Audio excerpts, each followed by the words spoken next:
the victory bell. 24th North Carolina and Duke both have 2 losses in ACC play, and if Louisville stumbles next Saturday at Miami, the winner of tonight's game will have hope for Chapel Hill. Great to be with Tim Hasselbeck, West Durham, and it is a rivalry game through and through. So great when you get these rivalry games because there's so much energy associated with them. There's also an opportunity to kind of step up and put your stamp on the rivalry. Maybe we see that tonight. Well, and as a salute to those of you who have protected our freedoms in this country, we hope you enjoy tonight's national anthem.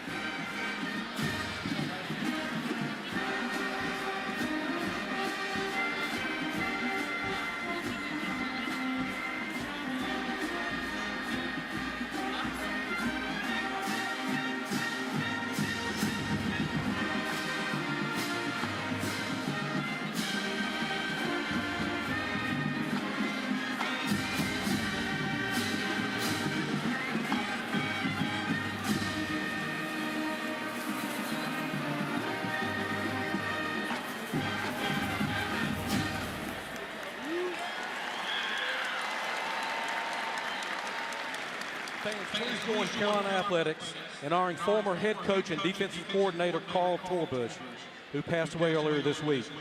Carl spent 13 seasons on the Carolina sidelines, left a lifelong impact on his players. He coached and all who knew him. He was the architect of one of the country's most dominant defenses in the mid-1990s. As head coach, he led the Tar Heels to 2 bowl victories and sent nearly 40 players to the NFL. Carl was the epitome of a hard-nosed competitor, but a gentleman in every way. Please join us in a moment of silence to honor the life and memory of Carl Torbush.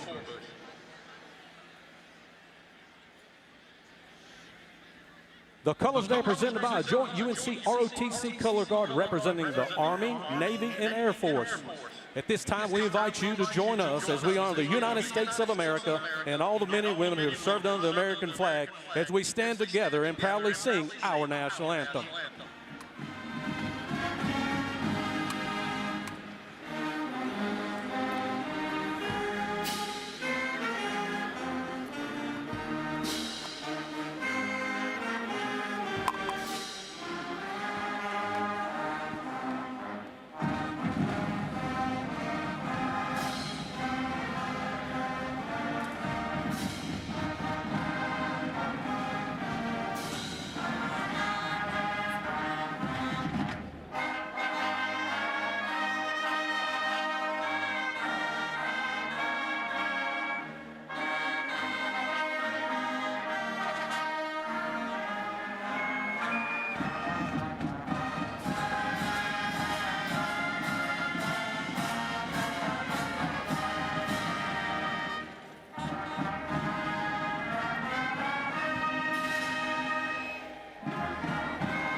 Well, this series dates back 135 years when both schools started the sport. The stars and stories reflect that legacy, from Parker and Justice to Bennett and famous Amos, Dooley to Spurrier. This is the Battle of the Blues, and it should never be underestimated.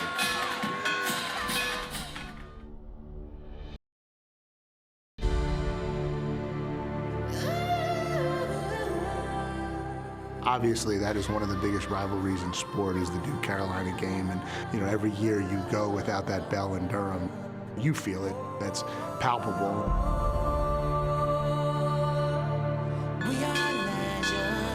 Rivalries you have to live with every year of your life and every day of your life. It's a tremendous amount of pride. That's victory. It is a victory bell.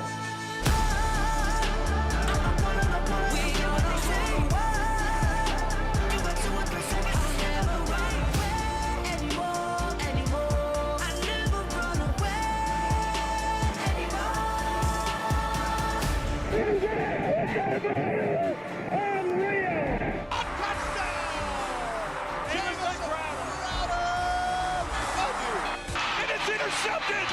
Holy cow, Carolina's gonna win! Throw toward Green! Touchdown, Carolina! You got 2 or 3 seconds to step out the way. To the left,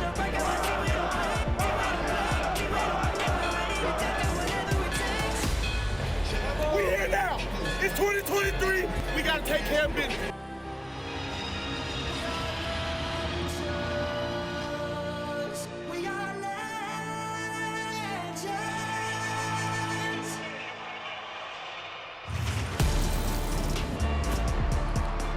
ACC Network primetime football tonight. We play football in the Forest at Kenan Stadium and Chris Smith Field, and it's the 110th meeting all time between the Duke Blue Devils and the North Carolina Tar Heels. Both have 2 losses in league play to go with 3 wins. Carolina is 7-2, Duke is 6-3. The way the ACC shapes up, the winner tonight still has hope for Charlotte. And here comes Mack Brown's Tar Heels.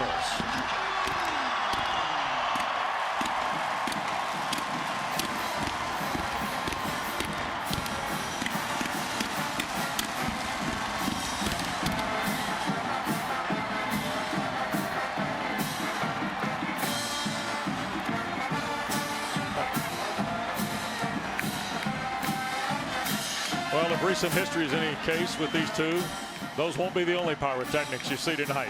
Great to be with Tim Hasselbeck, Taylor Tannenbaum in just a moment. We've kind of set the stage for you in a variety of ways, but one thing we can tell you, we've got opposite ends of the quarterback spectrum tonight with Drake Maye and Grayson Loftus in for the injured Riley Leonard. Yeah. Very proven commodity and somebody that we're just learning about. And listen, it doesn't mean that's going to determine the outcome of the football game, but certainly has a big influence in it. Obviously, Drake Maye, one of the best, if not the best quarterback in college football. Plenty of experience, plenty of production. Grayson Loftus, look, he's just getting his opportunity. Now, he is coming off of a gritty performance a week ago that led to a Duke win. They want to be able to build on that. And Taylor Tannenbaum downstairs with the Tar Heel head coach. So Grayson Loftus, by the way, from Gaffney, South Carolina, won a state championship and was in the neighborhood on Duke's radar when Mike Elko got the job, Tim. And he ended up being Elko's first commit. And now, because of the Leonard injury and Henry Beagle IV being sidelined, here is this young guy who, by all accounts, grew up a big Clemson fan, now trying to guide Duke, and it's a rivalry game. And some of the things that have impressed Mike Elko about Grayson Loftus are not just his football knowledge and understanding, his maturity. He said there's also a humility about him, and he also feels like the team has started to respond a little bit to Grayson Loftus in terms of plays that are made in practice, and he's going to need it. In terms of Duke winning, you need to have guys around Grayson Loftus play well. But, Tim, is there a recipe on the table from what Virginia and Georgia Tech did to beat this Carolina team? Yeah, hand the ball to that guy on the left right there, Jordan Waters. He's the big physical back. He's really the way they want to revolve, what they want to revolve this offense around. And it's a great matchup for Duke because defensively for Carolina, they just have not done a very good job of stopping the run, especially late in football games. So Kenan Stadium sold out and ready to go. Carolina leads the series 65-40. There have been 4 ties. Tar Heels have won 4 straight, 6 of the last 9. Duke won 5 of 7, though, before the recent Carolina streak from 2012 to 2018. Mack Brown has won his last 12 games against Duke. You have to go back to 1989, which was his second year, the first time at Chapel Hill, to find the last time he lost to Duke. Tyson Chapman will watch it go overhead. And here comes Carolina to scrimmage from its 25. And all Tar Heel discussions start with the redshirt sophomore from Huntersville, North Carolina, Drake Maye. You see, obviously, he's thrown for a bunch of yards this year. Really, he's played well all season long. Did not play great against Virginia, but I think other than that, has been absolutely as advertised. But he's facing a really good defense tonight, especially with that front 4 and front 7 for Duke. You saw the 380 and 3 scores, including the game winner to Antoine Green last year at Wallace Wade Stadium in his only game experience against the Blue Devils. Carolina in a 2-back set to start. Maye going to get it on the perimeter, and there's Amarian Hampton breaking for 4 before he is slung out of bounds by Nick Morris, the linebacker. Now, Duke plays tonight without Dorian Mausi, the linebacker. We're going to see Hampton and British Brooks in the backfield. We did on that first snap, and Amarian picked up right at about 5 on the play, 2nd and 6. A really nice catch by Hampton. The ball thrown behind. He's a complete back in terms of how he catches the football, how much speed he has. You can see why they like giving it to him. Second play for the Tar Heels. Here's Maye. Dumps it out of the backfield again. Hampton the catch, and he's going to give some ground back. He gets back to the line of scrimmage and maybe a step more, but Duke played that very well in their defense. So it's 3rd and 5 here, Tim, and Carolina's on the football, and Duke's trying to make some changes here. Well, and going fast while Duke tries to make some changes, and Duke obviously doesn't like what they see, and they have to take a timeout. All right, so a little bit of the gamesmanship here we talked about with Mac Brown yesterday. Timeout. Duke. First charge, timeout. The timeout will be 30 seconds. And one of the things Chip Lindsey likes to do is just go ahead and fastball on 3rd down. Get up and run a play so you can't get a complicated defensive call in. You see Mike Elko, obviously a defensive-minded coach, and he can't be pleased that on the first 3rd down of the game, he's forced to use a timeout. Mac Brown, we told you, 12 straight wins against Duke. 1989, the last time he has fallen in this game as the Tar Heel head coach. Mike Elko, by the way, a win tonight would move into 10th place on Duke's all-time wins list, tying Red Wilson, who guided the Blue Devils from the late 70s to the early 80s. British Brooks back in the ball game now with Maye out of the timeout on 3rd down. And you see Carolina needs 4 full to keep the drive alive. Maye up in the pocket, going to throw, and it is caught. And is that Nesbitt? It is. The tight end, Bryson Nesbitt. We weren't sure if he would play tonight and how effective he would be. Falling down, converts the 3rd. It's a great job of Drake Maye just sticking with Nesbitt and let him work the option route and finding a way to get him the football. And this is British Brooks playing in his final game at Kenan Stadium across the 40-yard line on 1st down. And you go back to that 3rd down play, Wes, you're going to see what I mean. Maye is ready to throw it to him, but he's not ready for the football. Nesbitt isn't. And Cam Dillon is applying some pressure on him. He's able to climb and then get the football off. That's pretty good pocket awareness by Drake Maye. Hampton's come back in the ball game after Brooks got the call on 1st down. Quick throw by Maye. Walker's first catch of the night out on the perimeter against Chandler Rivers, the sophomore at corner. And it'll be measured a step beyond the 45. So 3rd and short coming for Carolina. And Drake Maye's numbers on 3rd down, Tim, are terrific. Quick snap, going to hand the ball to Amarian Hampton. Lowers the shoulder and going to depend on the spot. He needed to break, I think, the 47. Nick Morris has already been in on about half the first snaps of Carolina's possession at linebacker for Duke. They're going to give him the 1st down.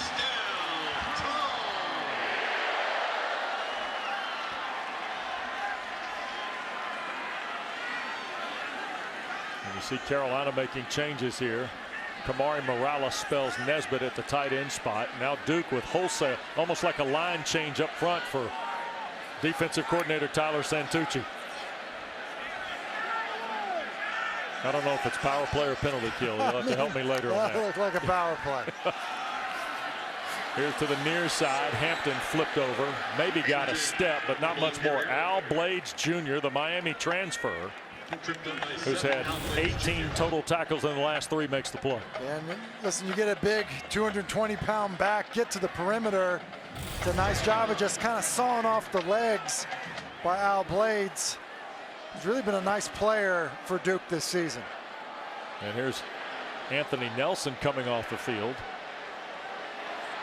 And because Carolina subbed, Duke has time to make the change. Snap to Maye. He's going to take a shot. Walker is his target and makes the catch. Tez Walker with Blades defending, and Maye dropped it in the bucket. Listen, we just said Al Blades has been a really good player, but Tez Walker has been an unbelievable player, and the size and speed combination and ability to track the football is so special. Carolina around the 10-yard line, out on the perimeter. The throw is made, and breaking free toward the goal line is Nesbitt. Down to the 3 goes Bryson Nesbitt after a 43-yard catch by Tez Walker.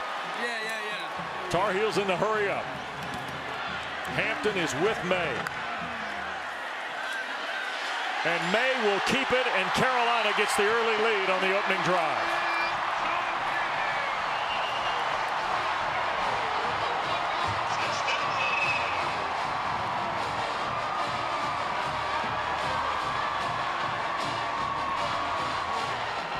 Pretty impressive drive by Drake Maye and this Tar Heel offense.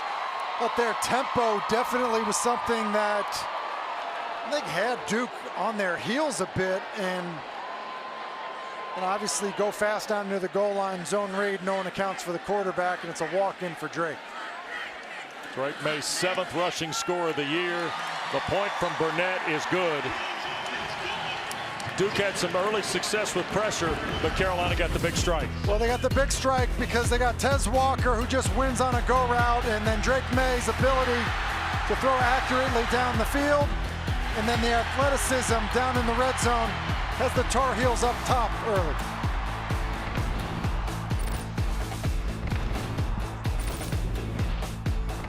Every year. Well, so the game is on. Drake Maye, one of college football's finest quarterbacks, is perfect on the opening drive.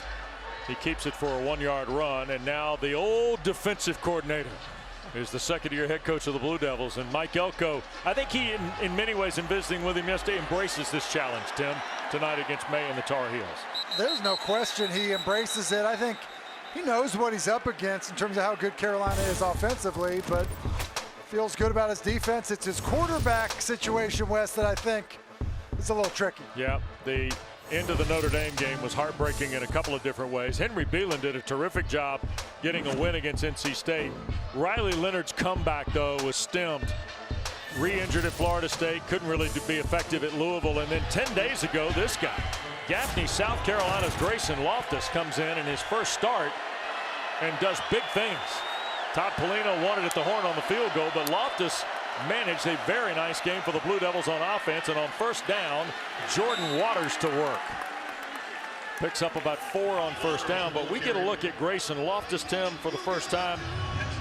And Kevin Johns told us in our earlier visit with Duke, he had a really good spring. He improved his footwork, and now he's the guy. And, you know, he is a true freshman, but he was a mid-year enrollee, so he was there for the spring, got to compete with Henry Beelan for the backup job to Riley Leonard, and they have actually been pleased with what they've gotten out of him. They have to manage some of the known passing situations tonight, though. Second down after the run by Waters, and Loftus, his first throw of the night, pops out of the hands of Jordan Moore at the Carolina bench. Armani Chapman was there for Carolina defensively. And a pretty good throw by Loftus to start, accurate ball, but it's Chapman with really good tight coverage, able to get his hand in there. And Duke now going fast on third down. Blue Devils were 5 of 14 against Wake Forest. Here's Loftus taking a shot far side and overthrows Samir Hagans. And the Blue Devils are going to go 3 and out on their opening possession. Yeah, and that's not what Mike Elko wants. Is, you know, he does not want quick drives and giving the ball back quickly to Drake Maye. And I think if Grayson Loftus could have that back, you just give his receiver a chance to play the football. Talking with Kevin Johns, the outstanding offensive coordinator for the Blue Devils. Elijah Huzzy waits on the punt of Porter Wilson. First in the ACC in net. He's second national in that category.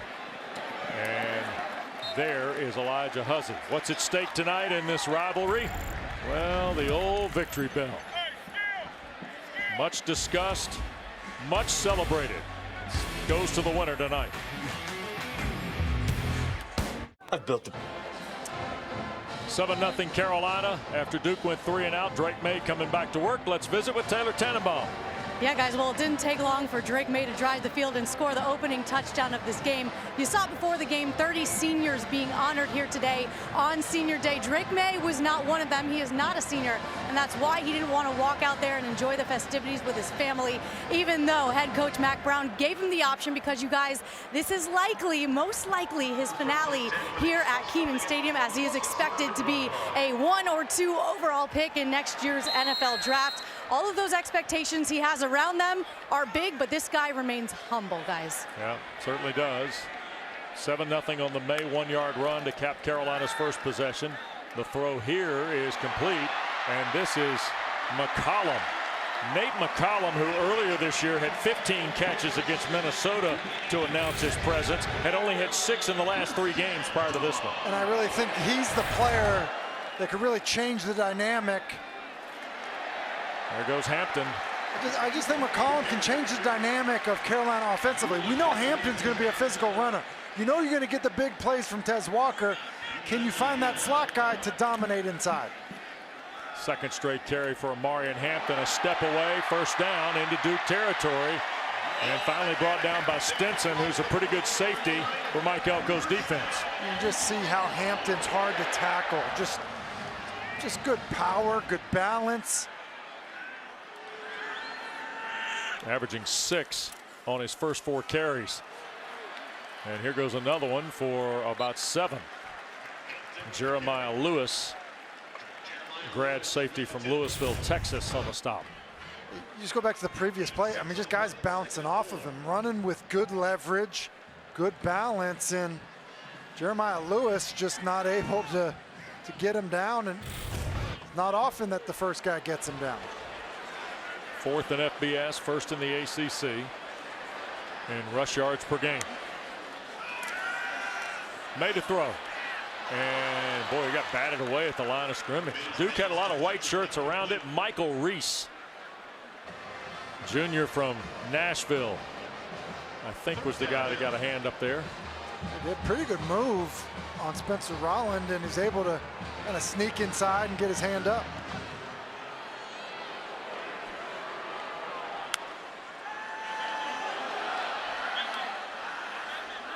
You see the 3rd down move here. There's Hampton.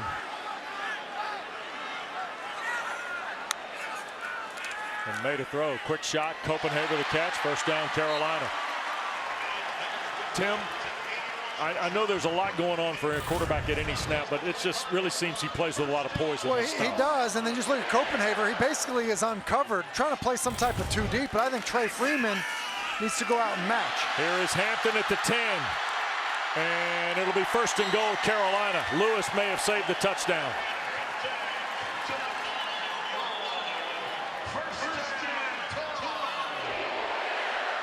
So Carolina on another red zone trip on their 2nd possession. And Hampton again through the A gap. Stopped at the 1. One of the things I like that Carolina does is a lot of these are RPOs. You know, Drake's got the ability to throw the football on him. And sometimes even versus a bad run look, because you have Hampton, because of where you're on the field, they'll just continue to give him the football. And Maye going to sneak this, and finally the whistle blows, but this will be where they project the spot around that goal line. Mike Elko wants to know the same kind of thing, I believe. Well, and I almost think that Chip Lindsey and Carolina maybe thought that they were a little bit closer. I mean, it looked like the 1.5-yard line, Wes. Right. I mean, typically outside the 1, especially with a back like Hampton, you know, I don't know that that's necessarily QB sneak territory.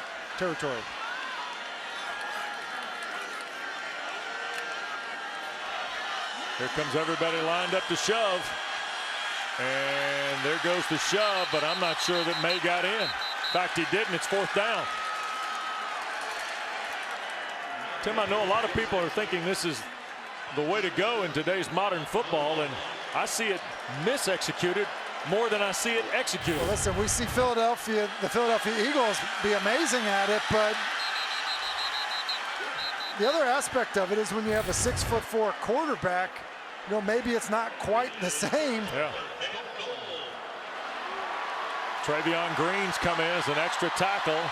Now Nesbitt comes in. Here comes, look at this. Nesbitt ran on late, caught the pass. There are flags everywhere. Was Nesbitt in motion? Dwayne Carter pounded Maye as he cut it loose.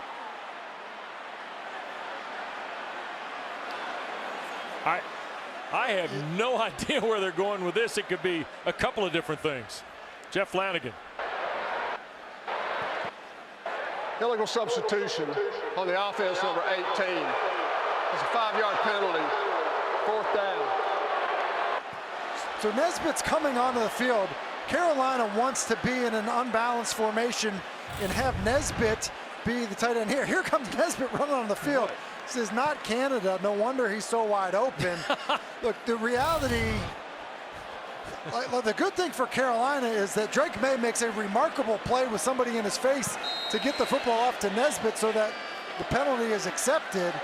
Incomplete pass. Obviously, Duke would have been able to decline it. Noah Burnett for the field goal. 23-yard try is good. And a little bit awkward, we got to a 10-0 game. 2 scores on the first 2 for Mac Brown. This.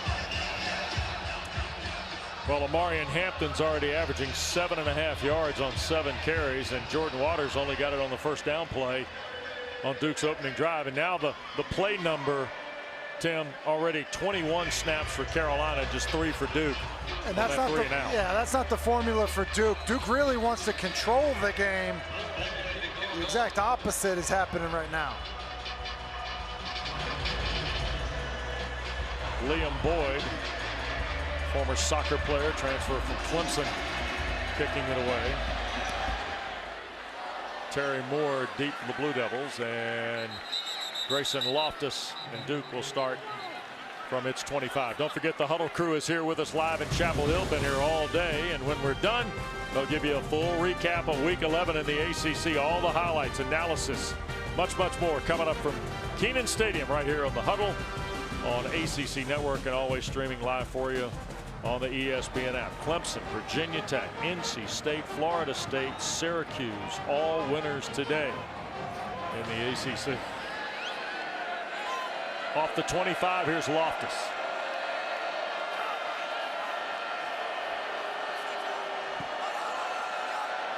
Tight end and 3 receivers in the set for him.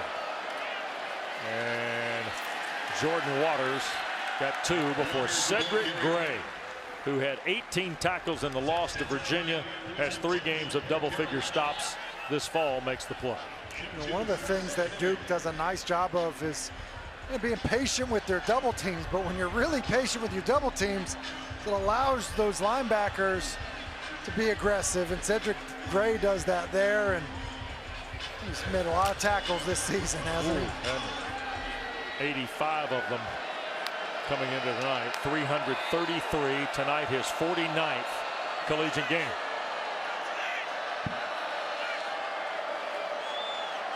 Play clock winding down on Loftus to 1. Gets it snapped, and flag is thrown. It'll be a delay of game against Duke. Play game. Offense. 5-yard penalty. 2nd down. I know Mike Elko talked with us yesterday extensively about slow the game down. See if you couldn't, you know, when his team's on defense, reduce their space a little bit of what they try to do from a attack standpoint. But offensively, that slow things down is the premium here tonight, Tim. It is, but pre-snap penalties because of a delay, that's not what Duke needs offensively with how they're operating. Here's Waters banging across the 30. Look at Jordan Waters, and he'll get the first down. Terrific effort by Waters and his mates up front on a 14-yard play. It felt like crowd surfing at the end of this thing. You see Jordan Waters just continuing to drive. And then look at that movement. You know, we talk so much about Amarian Hampton, and rightfully so because of his power. But Jordan Waters is strong. He's got a thickness to his build.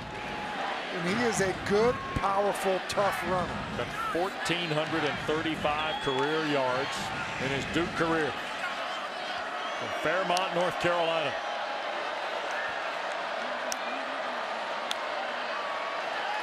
First and 10, Loftus. Back across the middle, incomplete. He was looking in the neighborhood of Hazley, the tight end. I wonder if he thought Hazley was going to kind of bounce out, because that was a bit of a misfire. He's working to his right, then has a shallow cross coming into his line of vision. I think Hazley was the next intended target, but the ball was pretty far off the mark. Jeremiah had a touchdown catch in the win against NC State. His tight end depth's been challenged by Nicky Dalmolin, missing some time this regular season with injury as well. He's back in the lineup, though, for the second straight game tonight.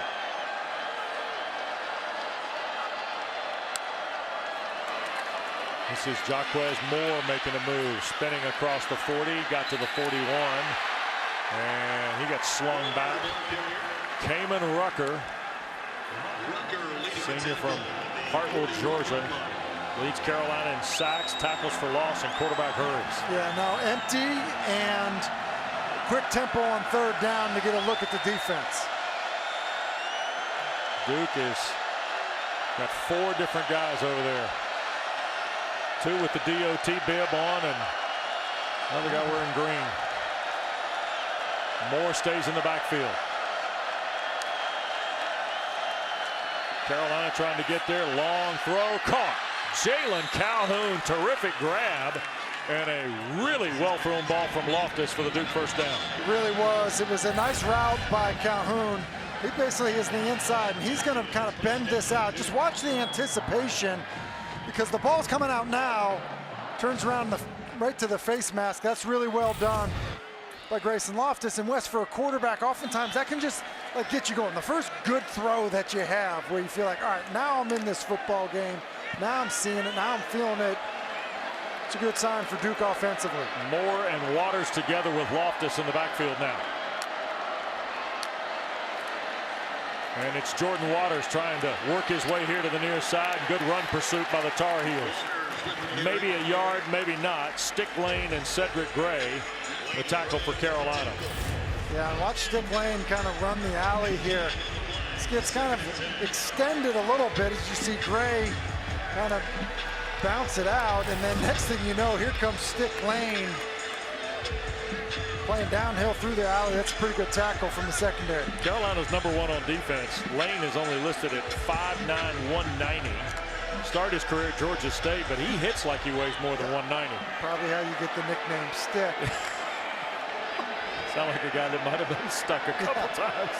2nd and 10, and Jalen Coleman in the lineup for Duke now, and he'll get 3. Maybe on the play. It'll certainly be. We got 2 for sure. And Jordan Waters has come out of the game. Not a good sign. No, that'd be tough for the Blue Devils, but Jalen Coleman, a grad student from Matthews, North Carolina, makes his debut against Carolina tonight in a Duke jersey. 3rd down and 8. Loftus in trouble. Scrambling back upfield, and he'll be stopped from behind at the Tar Heel 46 by Rucker.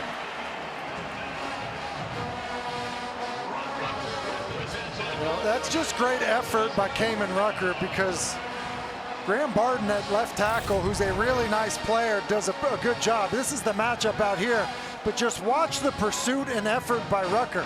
Pretty good job of Barton staying with him. Does an excellent job, but then it's that pursuit, it's just sticking with it by Kamen Rucker that prevents a big scramble on 3rd down. So here's Porter Wilson now, and Elijah Huzzy stands at the 10 for Carolina. Wilson airs this out. It'll reach the end zone. And the Tar Heels will have the ball and a 10-0 lead at their 20-yard line in the final half minute of the opening quarter here in Chapel Hill.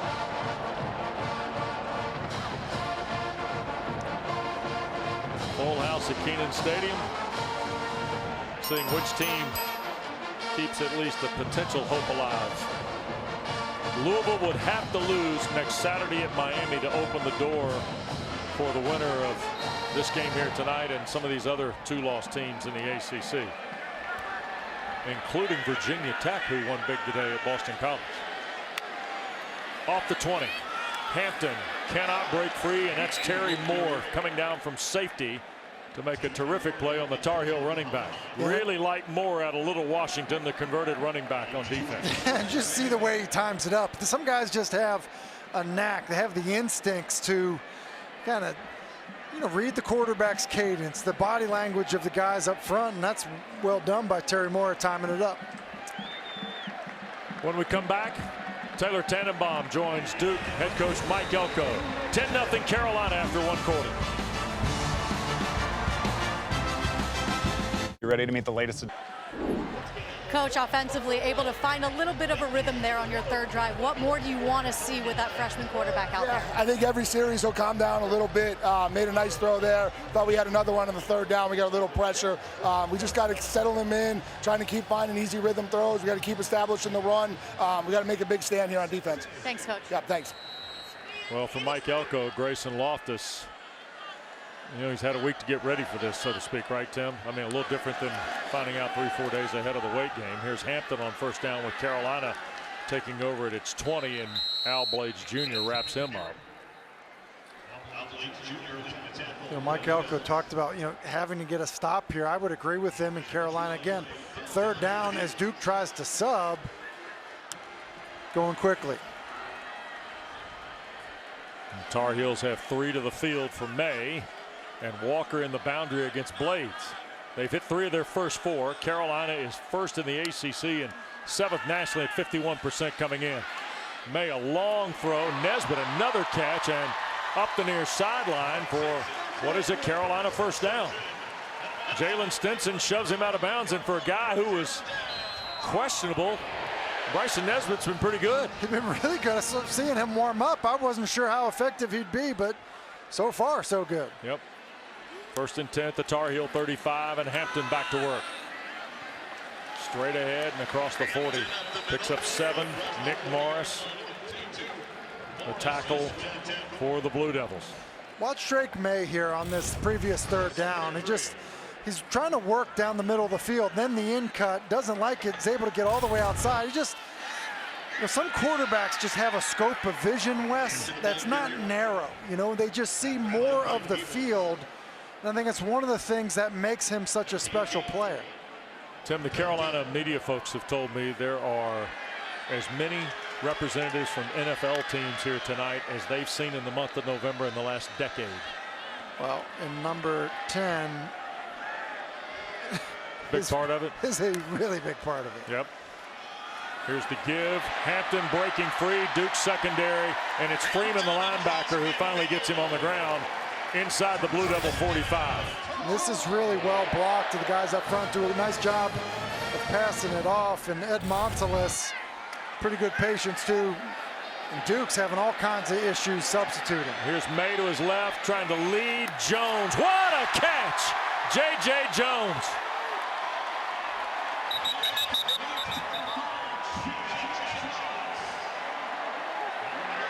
What a grab by J.J. Jones. Jeff Flanagan will tell us about the flags. Legal substitution. Defense. Penalty didn't decline. Resulting plays a first down. Well, Mike Elko can't believe it. But I think he thought that he had a chance to sub. Look at the pace of substituting. I mean, Duke is nowhere near ready, and Mike Elko is sideways about it. I think he felt like he should have been given an opportunity to sub, thinking that Carolina had subbed. 2 tights for the Tar Heels off the Blue Devil 13, and Hampton will get a yard to the 12. And I guess lost in the madness is that J.J. Jones, somebody that they really want to kind of step up. They feel like he's got big time ability, size and speed. Does a good job of using both right there. Yep. Only a yard for Hampton on the ground. The second down and 9, and Duke's red zone defense, which is #1 in the ACC, has already held Carolina on 1st and goal to a field goal opportunity. Here's Maye to his right and in trouble, slings it out underhanded, and that ball is ruled incomplete. Aaron Hall The 277-pound defensive tackle from Southern Durham was the guy forcing Maye. Well, Drake avoids a sack, and I think that Mike Elko wanted grounding there. Yeah, he does want grounding here. Look, the ball does not get back to the line of scrimmage. Now, you can kind of argue that there's a player in the area. Not really. I think I would agree with Mike Elko that that probably should have been grounding. British Brooks has joined Maye in the backfield. Here's another third down, Tim, for the Tar Heels of distance. Maye looking left, pressure coming. Now throws toward the back of the end zone and out of bounds. And Maye got chased all the way to the Carolina bench by Dillon, and then took a shot as he let it go. Yeah, that was really good pass rush by multiple guys on that Duke front to put pressure on Maye quickly. And Wes, one thing you know with this Duke defense is they'll just continue to come after you. Yep. Tyler Santucci does a great job. Jess Simpson, the D-line coach, is terrific for Mike Elko, and the point by Burnett is good. 31-yard field goal for Burnett. Duke gets a red zone stop for a field goal. Well, North Carolina leading 13-0, but you know what, Tim? It's not a good rivalry until you have animated game program covers where Devils and Rams get after each other, right? The history of this thing is just beautiful. And that's what they're playing for tonight. Since the late 40s, the bell from a railroad car has become the symbol for the winner of Duke Carolina in football. Terry Moore waits on Liam Boyd's kick. And here's Moore 2 yards deep now. At the 15, comes to a stop, bends it middle of the field, and out near the 30 goes Terry Moore.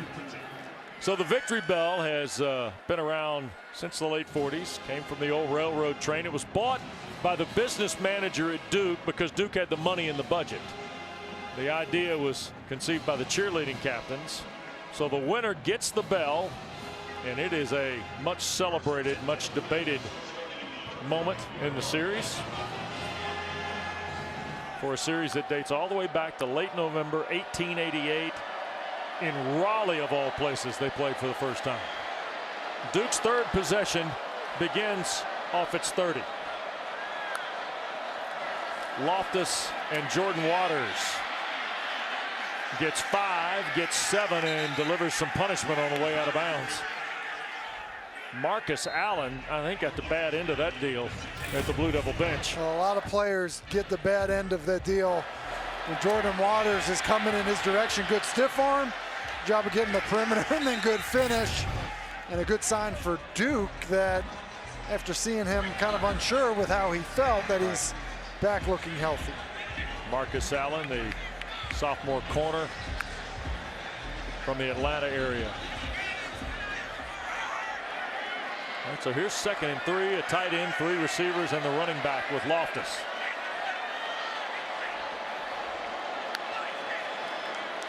And Waters again. Blue Devil first down. And about 3 more yards to the 43. Elijah Huzzy makes the stop. You see, winning on first down, which they clearly did with the big Waters run, just it changes everything, I think, offensively for Duke.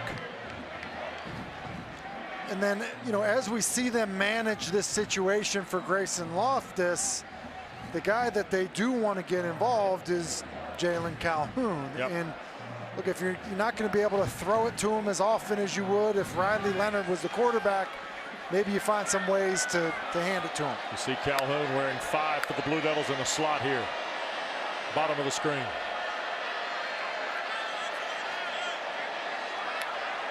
Snap to Loftus. Hand to Waters again. Duke got an early start. I think it was Hazley, the tight end, that might have moved first. False start. Offense, number 73. 5-yard penalty. Still first down. Well, right next to him, the right tackle's Jake Hornibrook from Stanford, out of Malvern Prep in the Philadelphia area. Mike Elko's done some mixing and matching with his offensive line. Jacob Monk's playing at center tonight. Justin Pickett's plugged in, playing over there at right guard. You got Brian Parker tonight, one of the tackle. All sorts of movement here. But they got Monk and Barton back, which is the real deal for that offensive line. And Waters will get a first down, or at least some of it back inside the original first down mark at the 44, Taylor. Guys, there's a lot of cool storylines weaved throughout this rivalry. For offensive lineman Jacob Monk, he grew up a Duke fan because his dad Stanley played running back at Duke in the mid-'80s. But he admits there was a point in his life where he did wear some Carolina blue because of his late uncle Quincy Monk, who was a great linebacker for the Heels in the late 90s, 2000s. Says there are some crazy pictures of him wearing that, quote, ugly blue, but thankfully he does not remember that. No question, Jacob is all Duke, trying to win his first and last game in this rivalry, guys. Great stuff. Thank you, Taylor. Terrific young man, too, is Jacob Monk. And here is Jalen Coleman. And he'll get 3 to the 47. So third down coming up. Blue Devils trying to kick it into gear here a little bit on the Desmond Evans tackle. And we've now got Scott Elliott shaken up. And so while they tend to the Duke lineman, we step aside in Chapel Hill.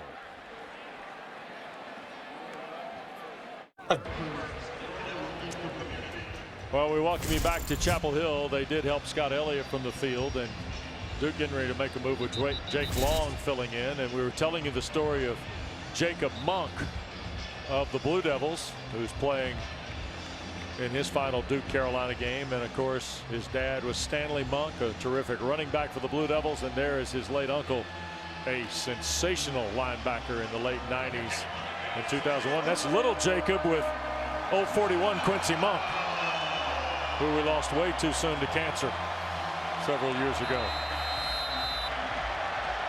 What a nice lineage for that family with this particular rivalry, and just terrific people.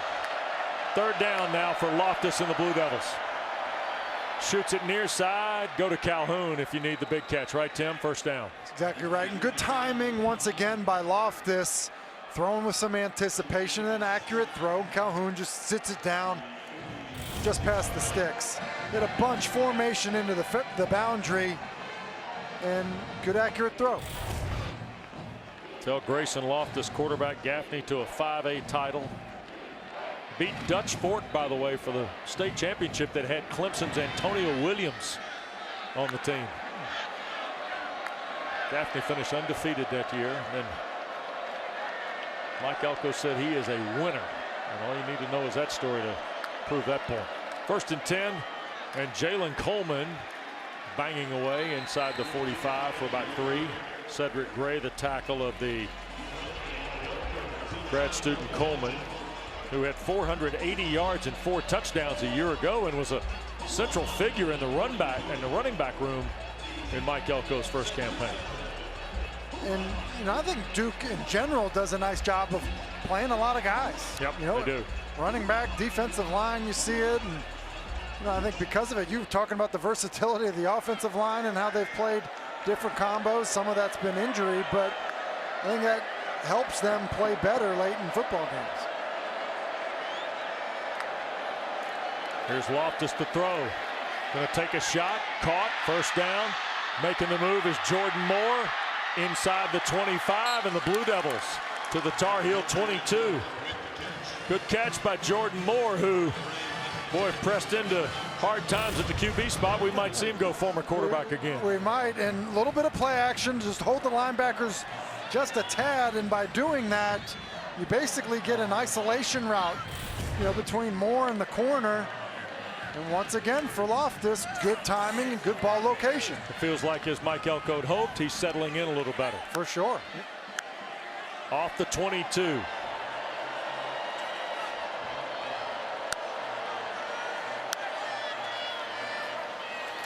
Give is Coleman. Jalen Coleman keeps his feet. Couple of missed tackles. And he's near another Tar Heel, or another Blue Devil first down at the Tar Heel 10. Don Chapman made the tackle. And watch Coleman press this hole. Does a good job of pressing the hole before he cuts it up, and looked like it was maybe Monk there who got a great block before he cut it up, and good job of this Duke offensive line. You know, one of the things they're doing too is just watching the number of times they're using the cadence to their advantage, whether it's the clap or the cadence. You know, it's not been predictable for Duke offensively. First and goal at the Tar Heel 10. Loftus to the end zone. Caught Jordan Moore, and a Duke touchdown.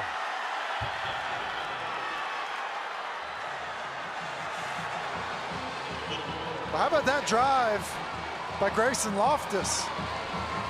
How about the route by Jordan Moore just working inside? It's a run pass option.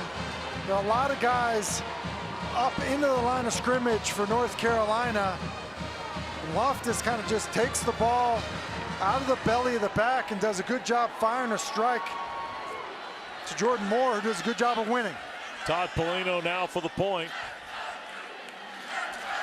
And the kick from Polino is good. So the Blue Devils, who had 33 yards on their first 2 drives, now cobble together 9 plays, 70 yards, and 621. And Grayson Loftus fires a touchdown pass to Jordan Moore.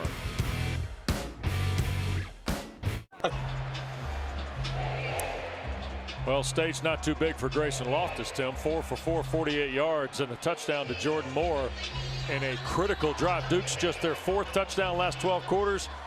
That was a pretty big one there. Yeah, it felt like a huge one. And Mike Elko's comment about, look, making that throw in the first quarter on 3rd down, I think he maybe had a feeling it would, you know, start to open up a little bit for him. And Chapman bungled the kick return, but Carolina's going to get it at the 25-yard line. He signaled for the fair catch. By rule, the ball becomes dead. North Carolina's ball at the dead ball spot. First down. So fair catch it is. All right, so it was a fair catch, but he didn't field it. But because it was a fair catch, the ball becomes dead at the spot that he dropped the football. And so even though he signaled for a fair catch, the ball is going to be placed on the 1-yard line because he dropped it.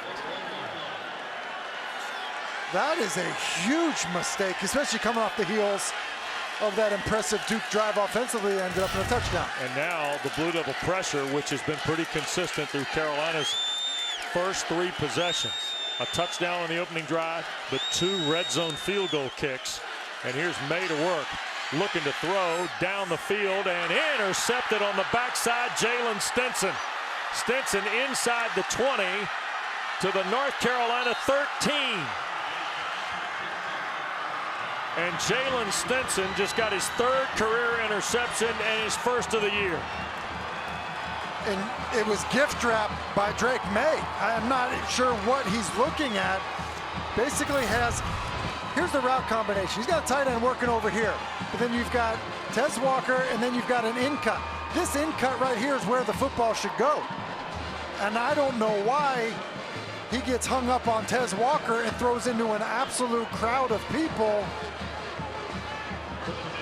Maybe a little bit of pressure at him, but that can't be the decision when you're backed up.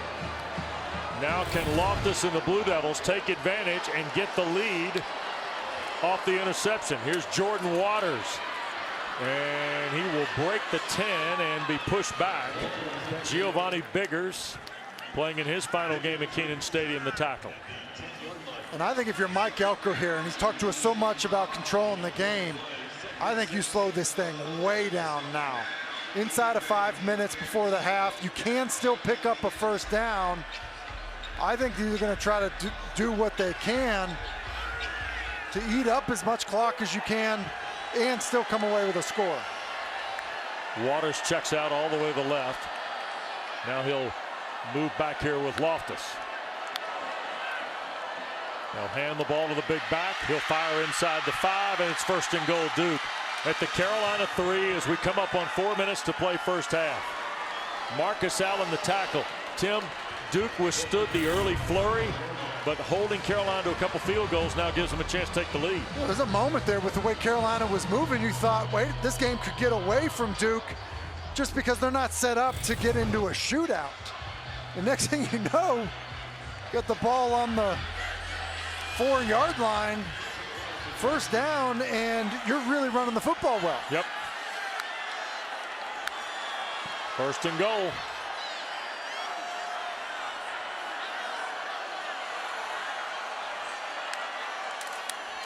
Here goes Waters, and a terrific play by Gaynor. Amari Gaynor came firing over the top from Duke's right side on this play. Yeah, Amari Gaynor does a good job. As soon as tight end blocks down, he's just going to run this down from behind. Watch this, tight end blocks down, he chases his hip and is able to get there. Waters. It's a good job by Gaynor.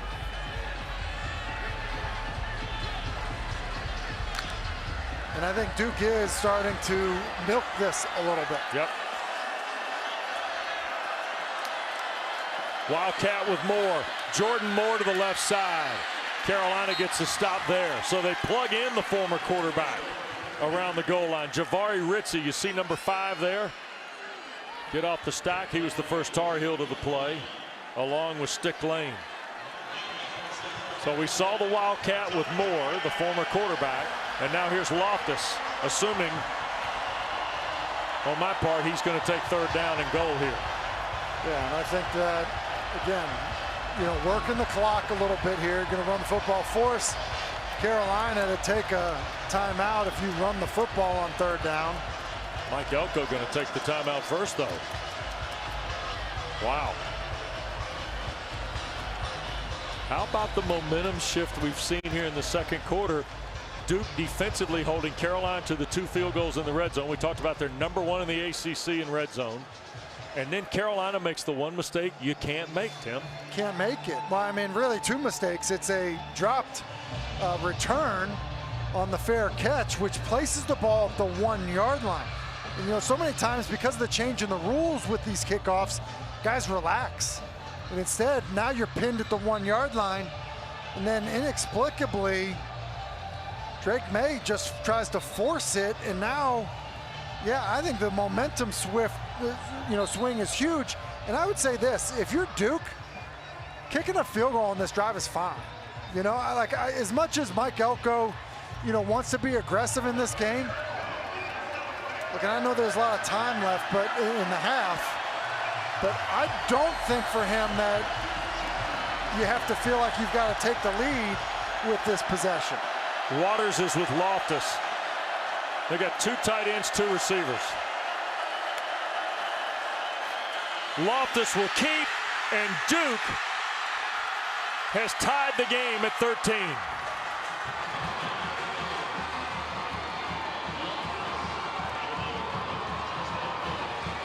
And I love the play call by Kevin Johns. It is a read play, but they block the backside differently, and they're reading a different player. Watch the tackle Barton. He's going to come out here and block. And now you're reading this defender instead. And when you do that, it just cleans it up pretty clearly for the quarterback. And Grayson Loftus able to walk in. And now Duke has gone in front on the Polino kick. The Blue Devils lead the ACC in points off turnovers. They now have 67 on the year. Yeah, and it starts because Drake Maye has a force backed up. Stinson did great time to come up with his first interception, and then Loftus able to punch it in as Duke goes ahead. You ready to meet the... Grayson Loftus has put Duke ahead. Couple of Blue Devil scores here late in the second. And Duke's gone in front by a point at 14-13. Carolina will have 3 timeouts, and this one has kind of skipped along the ground because the kicker fell down, Charlie Ham. And the Tar Heels will have the ball around their 27. Let's check in about halftime. Here's Kelsey Riggs. Wes Durham, thanks so much. Hanging out with EMAC right now. The rest of the crew going to be with us in just a little while for the ACC Network halftime report. Talking about what we saw in a rivalry matchup earlier between Florida State and Miami. How about this one delivering? Physicality, Duke running that football, but look out for this offense. They got a little bit of time. Guys, we'll see you in just a couple minutes right here on the sideline at the half. Thanks, Kelsey. Eric, appreciate it. Full day in the ACC. We got a full 2:02 to go before the half.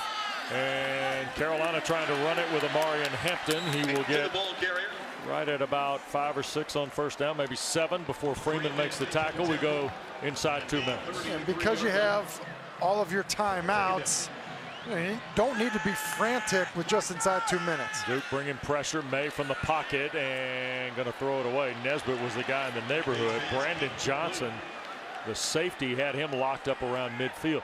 Tim, how'd they get the deep shot to Walker early, not able to fire one now, it feels like? Well, early they had press coverage one-on-one with a safety in the middle of the field, and he's running outside the numbers. Now Duke playing with 2 high safeties, obviously trying to protect from a big shot down the field. Here's Hampton sprinting through. He'll have the first down across the 40. Tar Heel 41 will be the line of scrimmage. Brandon Johnson again, the hit on Amarian Hampton. And again, because of your timeouts, because it'll stop until it's reset on a first down, continuing to run it is Duke plays this 3-man front, not a bad idea. Maye loads and throws for Walker, who makes a catch. Did he hold on? He did. Holy smokes. Joshua Pickett was there, and Drake Maye dropped another one in the bucket to Tez Walker. Well, and Tez, this is just straight speed. Just takes off and runs right by Pickett. Pickett never turns back to locate the football. And Tez just does a great job of tracking it. 48 yards, they'll hand to Hampton going to the right. And inside the 10, Carolina still got all 3 timeouts. Clock rolls, 70 seconds to go, first half in Chapel Hill.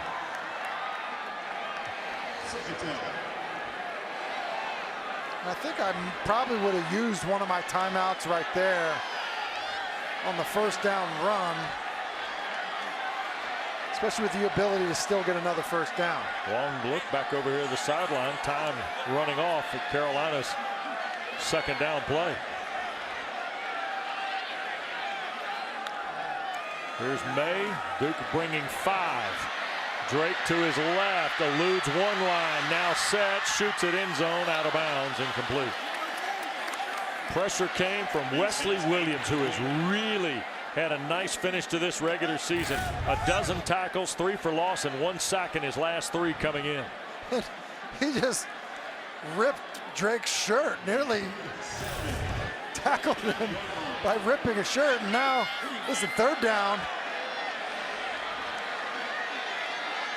Does not look like you're going to get a one-on-one to Tez. Nate McCollum may be the guy, although they're swapping him with Nesbitt. Also got Copenhaver here to this near side. Maye looks that way, sets, and threw it from Nesbitt, who got taken out on the play by Chandler Rivers, the corner. Bryson Nesbitt came in already shaken up, not near 100%. He's had a really good first half, but Carolina's going to have to kick their way back into the lead here in the closing half minute. Listen, that's the 3rd time now that we've seen it, and it's a great job. We talk about the red zone defense.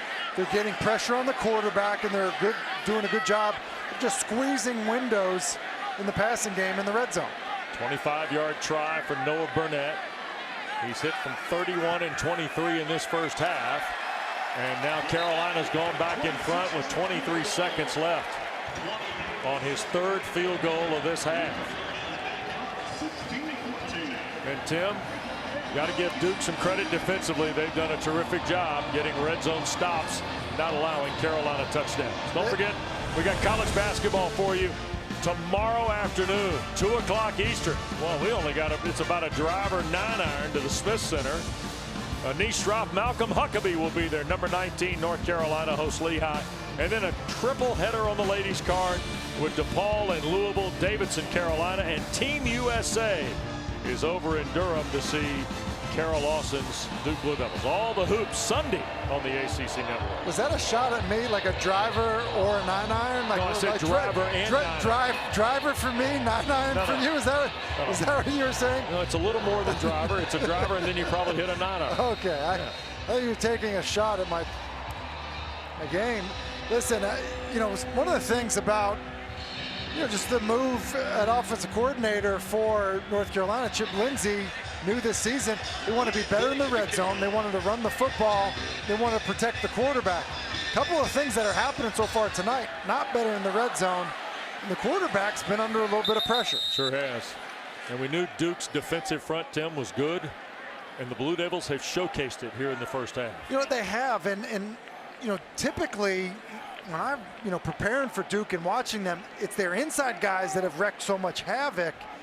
But now, looking at the outside guys, they're winning for them, and that's been a bit of an issue. Yep.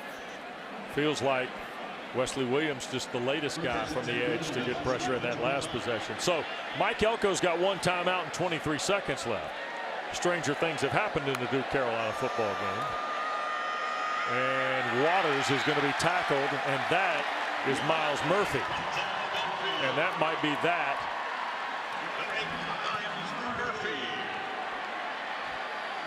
And let's see if Mike Elko.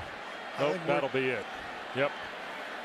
And Carolina is going to start their walk toward the Keenan Center for halftime.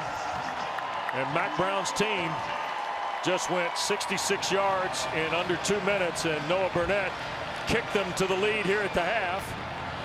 And the coach is with Taylor Tannenbaum. Coach, 4 trips to the red zone, just 1 touchdown. How would you evaluate your offensive performance in the first half? Not good enough. We're moving the ball. We've got to get the red zone worked out. They're one of the best red zone defenses in the country. We're one of the best red zone offenses in the country, and they're doing better than we are. So they're changing up their coverages. We haven't done a good job there. I like the way we're moving it. A huge 3 points there to take the lead into halftime after we screwed up the kickoff and had the interception. We got to settle down and play. 2 good teams. Knew it was going to be a great game. Got a great second half ahead. Defensively, what more do you want to see to keep Duke at bay in the second half? Well, we got to get some pressure on the passer. We've done a pretty good job against the run, even though they've scored a couple of runs. And we've got to get a turnover. They got a turnover. That's the difference in them being closer right now and us not scoring in the red zone. Thank you, Coach. Thank you. All right. Taylor, thank you. Stay tuned. Kelsey Riggs, E.J. Manuel, Eric McLean, Eddie Royal standing by with our ACC Network halftime report from Chapel Hill. Rivalry is you have to live with every year of your life and every day of your life. It's a tremendous amount of pride. That's victory. It is a victory bell.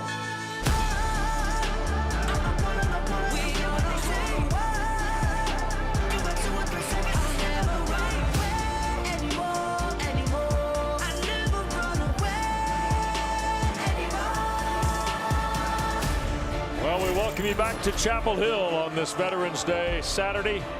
Number 24 North Carolina leads Duke 16-14 at halftime. Great to be with Tim Hasselbeck, Taylor Tannenbaum, and just a moment from our sidelines. We got to a good one here at the end. A lot of flurry in the last second quarter, and boy, red zone stops by Duke were critical. Red zone stops and then getting a turnover. I mean, it's difference in the football game. You know, because North Carolina wasn't able to finish, it's a close football game now. And it took a 2-minute drive and a field goal to take the lead. And so I think that if you're Mike Elko, you've got to be thrilled that you weathered that initial storm and your freshman quarterback has settled down. And the Blue Devils are going to get the ball at their 25 to start this second half. And here's a look at the chances and the missed stops. And let's check in with Taylor Tannenbaum. Yeah, guys, I had a chance to catch up with Mike Elko just a few minutes ago, and he said he liked the way his offense finally caught rhythm there late in the first half. The goal going into the game was to run the ball well and to control possession. He felt like they did that. The message to his team in the locker room at halftime, 3 simple words: go get it, down 2 points heading into the second half, guys. Grayson Loftus hands to Jordan Waters, and he's wrapped up after a yard or 2 by Giovanni Biggers. North Carolina is 29-4 since Mac Brown's return in 2019 when leading at the half. Tim, 2 of the 4 have happened this year. Virginia here and in Atlanta to Georgia Tech. And I think one of the biggest issues is they haven't been able to stop the run late in football games. Yep. And especially against those 2 teams, see if they have it remedied. Wildcat again. Here's Jordan Moore taking the snap. And straight ahead, the Blue Devils try and run it, but Desmond Evans is right there. So a little read option with the former quarterback turned wide receiver in Jordan Moore. And Duke's got third and the full 10. And you wonder if they're reading it with Jordan Moore or if they're calling it just because of the ball handling issues, just the threat of the quarterback to keep it on the run. Blue Devils were 3 of 5 on third down the first half. The full 10 for Loftus. Long throw and offline for Calhoun. Now we got flags, 2 of them. 1 at the line of scrimmage and 1 here in front of the Tar Heel bench on the ball toward Calhoun.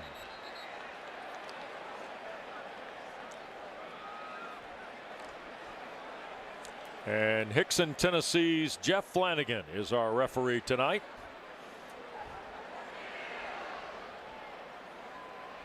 Two fouls on the play, 1 on each team.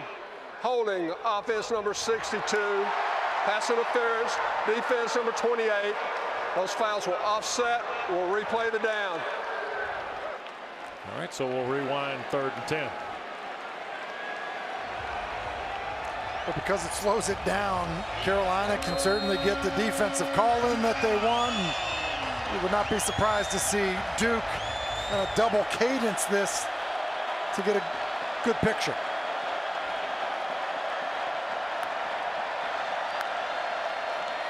Tar Heels bringing 4. Loftus in traffic, throws and overshoots Calhoun with Huzzy behind him. And I mean, there was a lot of fray in front of Grayson Loftus here.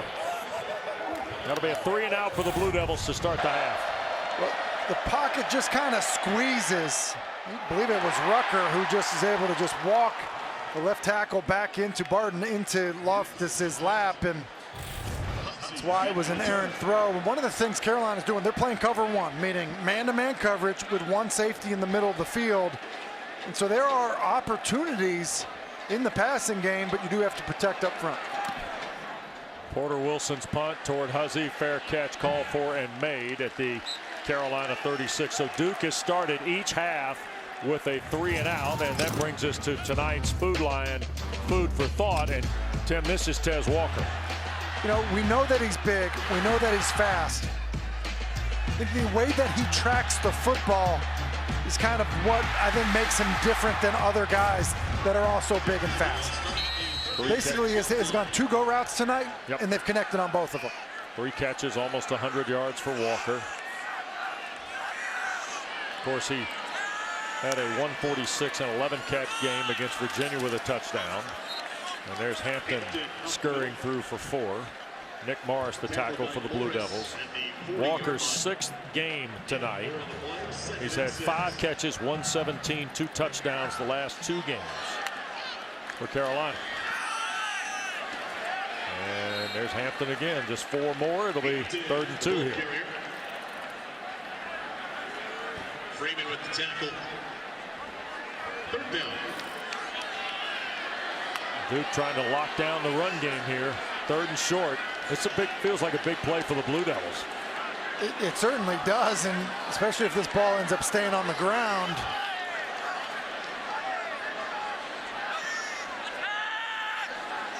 Play clock. Maye waiting patiently here. And now he's going to keep it. And Drake Maye lateraled it to Amarian Hampton, who gets the 1st down. We've seen him throw left-handed touchdown passes, and now we see him in a traffic jam, pitch it to Hampton. A little chest pass in traffic. I learned it from his brother. Look, he got fooled on an RPO. Here's Maye. Had to get the center judge out of the way. Now eludes a lot of pressure to his right and is going to take the loss and go out of bounds. The center judge almost disrupted this whole snap. Listen, I think there was confusion about holding it for a substitution. And the center judge almost gets run over by Drake Maye dropping back. There's a lot that happened. The previous play, I think Drake gets fooled, ends up taking off, then makes like a Patrick Mahomes type play. Center judge almost gets run over, and then Drake inexplicably takes a sack rather than throwing the football away. Loss of 3. Here's Maye, going to run again. Freeman going to track him down. Terrific play by the Blue Devil linebacker. This is what I mean about the previous play. Center judge, look at him. I mean, he comes in right here. I mean, he's in the pocket.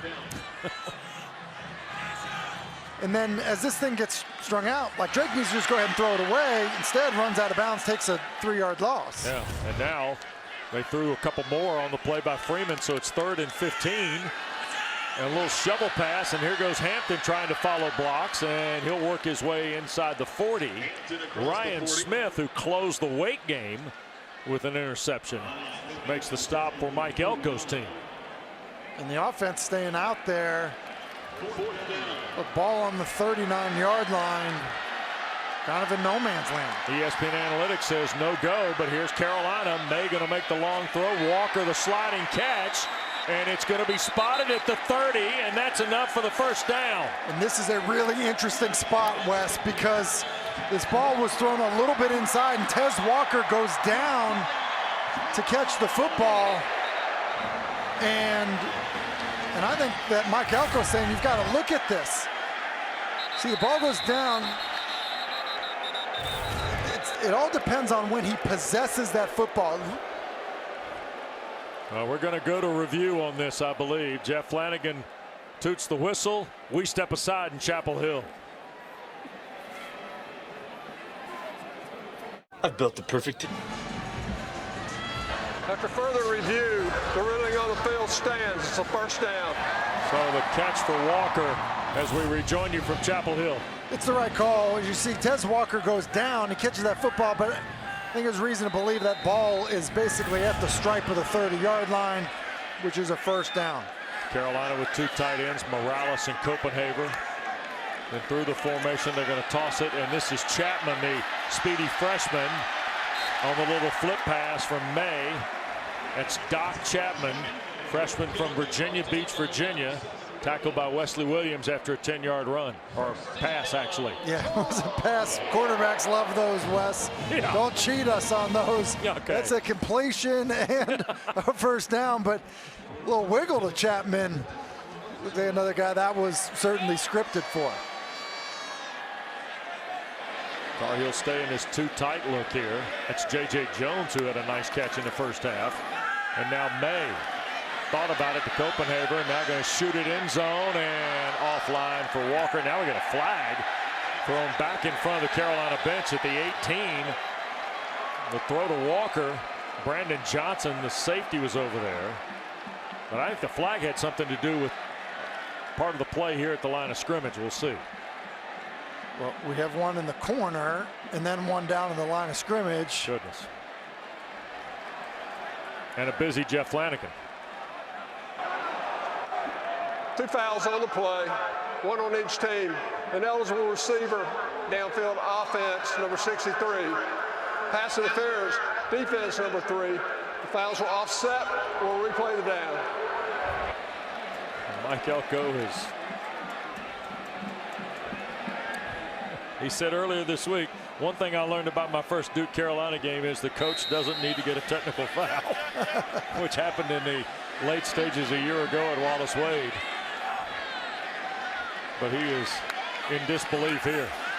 Now Maye looking to keep it. Boy, Duke just closes things down. Terrific play by Williams again. This redshirt freshman from Gainesville, Virginia. We told you he's had a strong last 3. He's having a terrific night tonight. And just look at, I mean, Spencer Rollins, he just throws him out of the way. Rollins goes 315 pounds. You see Williams, kind of a lean, lanky player, certainly playing with a lot of power. Here's Maye. This is Walker on an inside move, and he'll break the 15 to the 13. Rivers the tackle.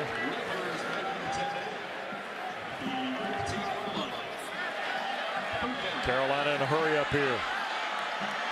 5 catches, 112 tonight for Walker.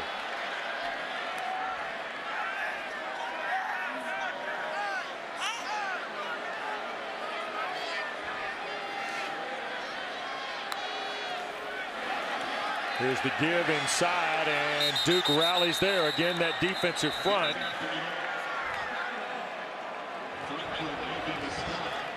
And that Blue Devil front, that time Jamion Franklin, and there's the D-line guy for Mike Elko, Jess Simpson.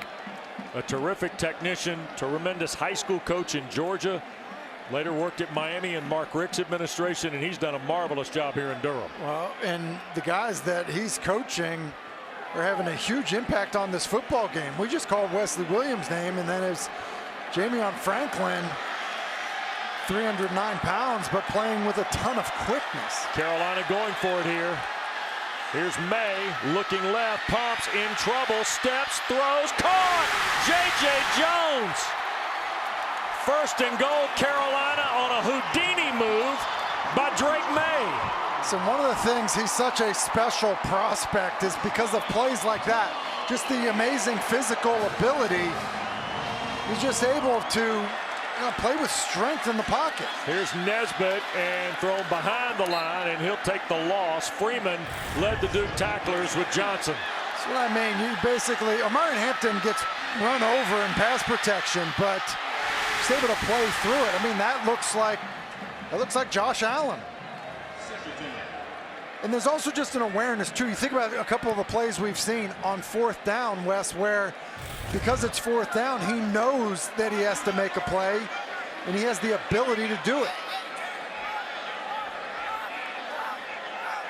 Second and goal at the 9 after the loss on the throw to Nesbitt. Here's Maye shooting it end zone, and a diving attempt by Jones.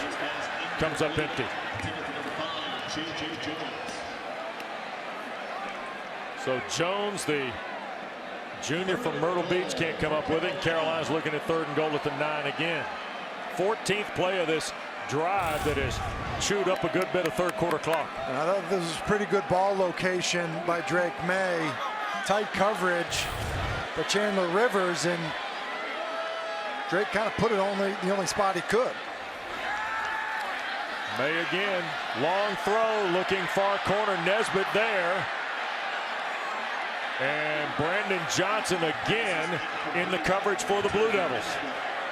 It's a really good job of coverage by Brandon Johnson. They're trying to get Nesbitt on the corner route. So basically you have under routes and then a corner. You're trying to bring that outside coverage to attract it to the underneath routes and run the corner route. But it's just a good job of playing outside by Brandon Johnson. And there was really nowhere for Nesbitt to go because he had outside leverage. 27-yard try for Burnett now to push the lead to 5. And the kick from Noah Burnett is good. It's his 4th field goal of the night. Another red zone stop by Duke. I've built the... Welcome back to Chapel Hill. This is the week we honor all of America's heroes, especially 2 here tonight. Jeremy Jacobs is the Associate Director for Sports Performance at Duke. He served in the U.S. Army in the 2nd Ranger Battalion. He served combat rotations to Operation Iraqi Freedom and Operation Enduring Freedom. On the North Carolina sideline, Charlton Warren is the co-defensive coordinator and defensive backs coach. He's an Air Force Academy alum, served 10 years in the Air Force, and was special ops after 9/11, flying drones in Iraq. Mac Brown says he's very upbeat and positive, but he is direct and hard on the kids, and they like it. When he speaks, they listen. So we're sending out a heartfelt thank you to all of our active military and veterans for your courage and commitment to our country. Absolutely. Thank you, Taylor. Boy, Charlton Warren now, both he and Jeremy have been involved in the real deal. And what Charlton Warren tell the team, in the military, you can't have a bad day. It was interesting too, hearing the head coaches talk about their assistants and just the amount of respect the head coaches have for them, and clearly it falls all the way down through to the players. Pretty awesome. Sure does. And now all of a sudden, Carolina with a 5-point lead on Burnett's 4th field goal of the night. And here's Grayson Loftus in his 2nd career start, trying to maybe go find that vibe Duke's offense had late 2nd quarter. And Jalen Coleman is the ball carrier, and he gets bottled up by Miles Murphy. And the Blue Devils without Riley Leonard here tonight for a second straight game. And Grayson Loftus with the reins in his hands of Kevin John's offense and trailing only 5 here. And it's been a clean ball game from the Blue Devil perspective. It has. I think they've done a good job managing the situations for Loftus, you know, where it hasn't been 3rd and forever and being in the drop back game. Gonna hand it. No, Loftus will keep that time and pick up maybe a yard or 2. But what happens here is Duke leaves themselves 3rd and long. And I think, listen, you said it a second ago, because it's still a pretty close football game, would not be surprised to see Mike Elko be conservative here. Tight ends have been quiet tonight. Hazley is on the field, but he's in a bunch at the bottom of the formation.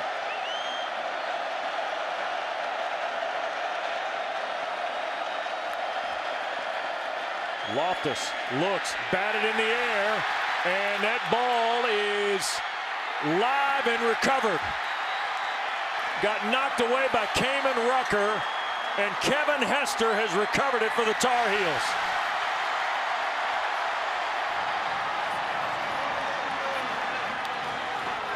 Rucker, the butcher, forces the first Duke turnover of the night. Kamen Rucker has gotten everybody's attention who he's faced this year because he plays with so much power. But this really is just a speed rush, a little rip inside. I do think that there's a chance that that ball is coming forward. Oh, it's been ruled incomplete.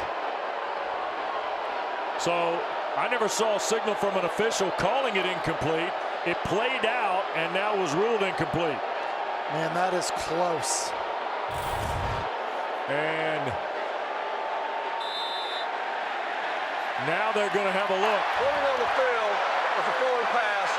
The previous play is under further review. So Jeff Flanagan gets us to the break. 5-point lead on review of Rucker's play. Okay, Tim, the call on the field's going to stand here, but let's go back to Kamen Rucker's effort. Well, Kamen Rucker with the rip move gets to Loftus and then gets his hand on the football. And because they ruled this an incompletion and you get a bunch of looks, that look right there to me looks like it's a fumble. A couple of the other looks look like it maybe is slightly coming forward, and because they ruled it an incompletion, even though they're a little late doing that, yeah, I think that's why it stands, but certainly doesn't take away the effort by Rucker. Porter Wilson, they're going to fake it. He's going to throw here to the near side. This is Terry Moore, and he'll have the first down. How about the converted running back, Terry Moore, catching a pass from Porter Wilson? And ran through a Cedric Gray tackle. Well, with the guts of the call. You know, Mike Elko certainly talked about having to steal a possession, but steals possession by getting the ball to Moore in the open field, and it's a good job of making a defender miss. Looks like a converted running back. And what a big call by Mike Elko in a big game. You know, he talked about players elevating. I mean, that's a coach elevating in the moment. 1st and 10, Jordan Waters spinning away, but right into the arms of Desmond Evans after 2 yards. So now we got Duke Carolina cooking here late in the 3rd.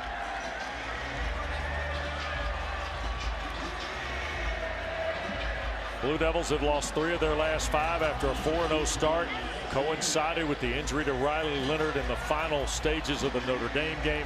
Carolina's lost their last 2 ACC games. They did beat Campbell last week, and they go to Clemson, who, by the way, played pretty good today, next Saturday. And both still hold out hope for Charlotte. Jordan Moore in a Wildcat.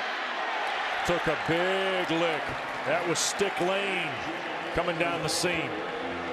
In the first time that we've seen basically the quarterback run in this Wildcat look by Jordan Moore, and watch Stick Lane, because he's just going to meet at the ball carrier here, and it's just really good playing downhill and getting Jordan Moore down, who's pretty dangerous with the ball in his hands. And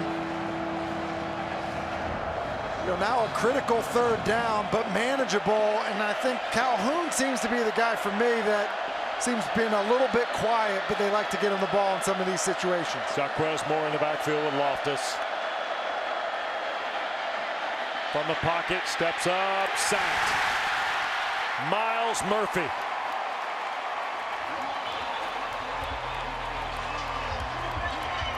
First sack of Loftus tonight by Carolina. I mean, Miles Murphy just rushes with power on Jacob Monk, just able to push him back into Loftus's lap. And I thought there was a chance he had Calhoun right there. You see 5. The stick lane is kind of working in that direction. It was going to have to happen quickly. And how about the defensive line for Carolina kind of taking over the game? So after the fake punt, 3 more plays. Duke punts. Huzzy, the fair catch, taken at the 26. Well, don't forget ACC PM will be with us in Atlanta next Saturday for Syracuse, Georgia Tech. The Pac-Man will be there at 4 o'clock, right up maybe by the Tech Tower where he was a couple of weeks ago. Get you ready for all the Week 12 action and more. ACC PM on the road next Friday in the ATL.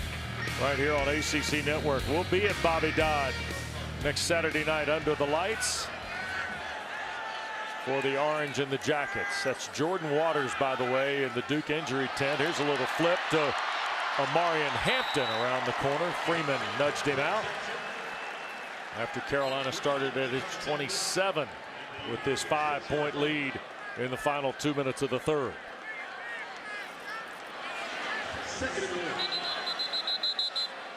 And now we have a timeout for an injured player. We got to get Jamion Franklin off the field. He was down around the 31. Fans don't like it, but that was a legitimate injury. Franklin trying to get himself off the field, but not able to get off the thick white stripe where the officials occupy. Here is Hampton straight ahead, and Amarian Hampton into the Blue Devils secondary across midfield to the Duke 49. Little dead leg move here, Tim, in the hole. Yeah, dead leg. Good job of hitting it up the hole, and then on Jalen Stinson trying to give it to him. Here's Maye to his right, gonna heave it downfield. J.J. Jones can't come up with it, and there's a flag against Al Blades in coverage.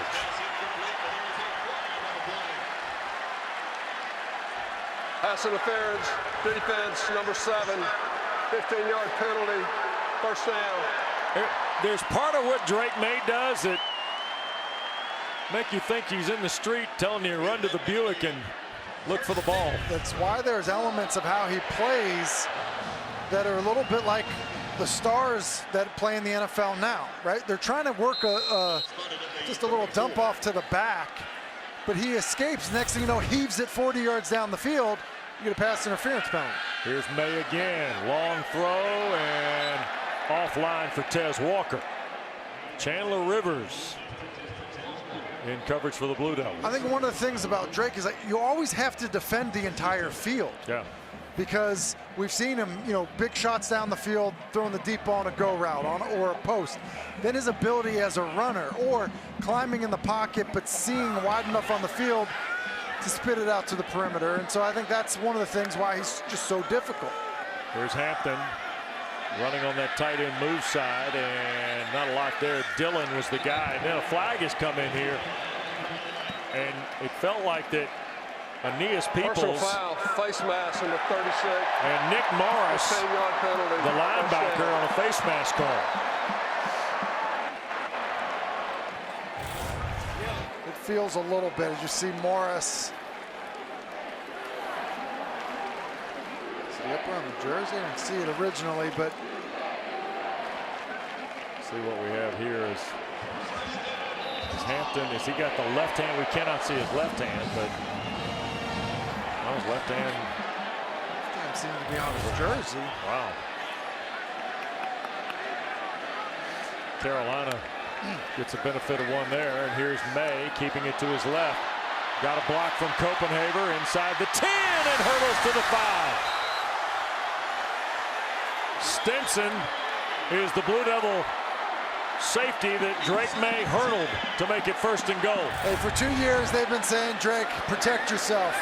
And I think Drake just said, this is the Duke-Carolina game. I'm going over the top. 14-yard run straight away goes Hampton, and he gets to the 1. A look at Air Maye again. I feel like we've seen him change his running style, being more cognizant of protecting himself. But I think this is an element of just the magnitude of this football game and it just being a 5-point contest. Terry Moore's shaken up on the Hampton run. Duke's medical staff folks out to have a look at Hampton, or at Moore rather, for the Blue Devils. Amarian Hampton has 156 total yards of offense. He's got 135 on the ground. He's got 21 yards on 4 catches. He's got 14 more than Duke has of total offense tonight, Tim. It's incredible. Yeah. Meanwhile, Drake Maye passing is 18 of 28 for 226. And he's carried it 8 times for 11 yards, and the most dramatic a moment ago.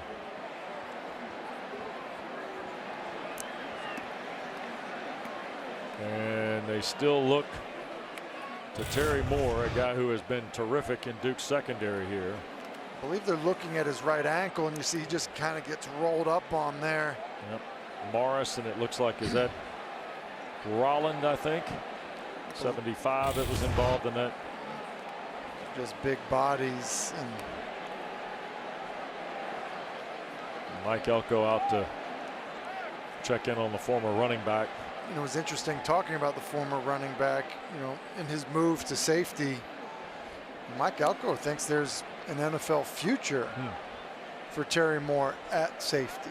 And, oftentimes when you get kids that are just really good football players throughout high school, they're running backs and linebackers, or running backs and safeties, or receivers and defensive backs. And they maybe have their mind set on something. And sometimes it takes a coach to identify maybe what their strengths are. And it feels like Mike Elko's done a good job of that with a lot of his players. Good news for the Blue Devils. Moore's able to walk it off. And Coach Elko and Mac Brown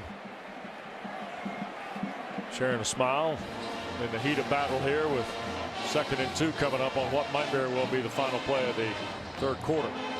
I think that the smiles may change, or like Elko, if he can hold Carolina to 3, that smile will get bigger. And if Mac will finally see his offense punch one in, I think it'll be an authentic smile. It has been a rugged fight from the 10 in, Tim. Duke's defense has only allowed that touchdown in the first drive tonight. Every other red zone's been converted by field goal. Here's Hampton trying to find it. No. Knocked down right away. And it looked like Carter was there and Morris for Duke. And that'll be the final play of the 3rd. Tell you what, look at this collision. This is what the game has been like. Reduced. Back after this. Well, you see Duke rallied in the 2nd quarter after trailing 10-0, but Carolina kicked the field goal late in the final 30 seconds to take the lead. And this game is potentially being decided inside the 10-yard line tonight when Carolina has the football, Tim. The red zone defense Duke has played tonight. And here's Carolina's 6th possession on 3rd and goal. And they're going to pitch it to Hampton. Is he going to score? He does. Amarian Hampton behind the blocking of Bryson Nesbitt in the end zone for the Tar Heels. And that's a nice job of Chip Lindsey, offensive coordinator for North Carolina, with some of the struggles running it in between the tackles inside the 5. They fake the jet sweep to McCollum and then have a flip outside to get the big back Hampton on the perimeter, with Nesbitt doing a good job blocking on the perimeter. 7 plays, 73 yards, and 223. The Burnett point makes it a 26 20-14 lead now for Carolina. And Amarian Hampton has his 13th rushing score of the year. Well, our New York Life drive recap tonight is not a drive that scores, but maybe more of the drive of Drake Maye tonight, Tim. Well, the drive of never giving up on a play. A little chest pass to Hampton when he's in trouble. 4th down, just being strong in the pocket. Just his ability to create. Heaves this one down the field, it gets pass interference, which obviously extends the drive. And then how about the drive in terms of the effort to sell out in a rivalry game that means a lot to both sides. Yep. Carolina trying to win for a 5th straight time against the Blue Devils, 7 of the last 10. And Drake Maye's over 200 yards of passing. Does have the interception to Stinson that sparked a Blue Devil touchdown that gave Duke the lead before that field goal drive. So Samir Hagans with Terry Moore injured. Hagans is deep to return the kick for the Blue Devils. Remember, Moore was averaging about 23 yards a return. And the kick from Liam Boyd, and there'll be no return for Hagans. And Duke is going to start from its 25. Don't forget, post-game, alive and well here in Chapel Hill, following our coverage of the Tar Heels and Blue Devils. Kelsey Riggs with E.J. Manuel, Eric McLean, and Eddie Royal on ACC Network. And our congratulations, Mark Richt, today in Athens at Sanford Stadium for his on-campus celebration of his upcoming induction into the National Football Foundation and College Hall of Fame in early December at Vegas. Coach will be with us in Atlanta next week. Jaquez Moore now with Grayson Loftus, and Duke's got some work to do offensively here. And this is Moore picking up 5, almost 6 on 1st down before Ritzie the stop for Carolina. And we've got a Blue Devil lineman shaken up here. And Graham Barton, who's been struggling with knee pain here the last month, is down. Back after this.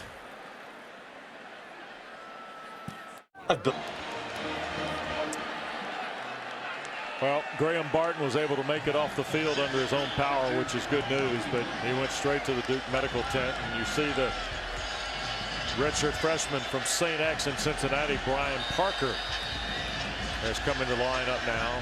He was part of that starting unit, but again, to their credit, Duke is shifting and shuffling guys around in that front 5. And here's Loftus, just his 3rd throw of the half, and Moore cannot track it down.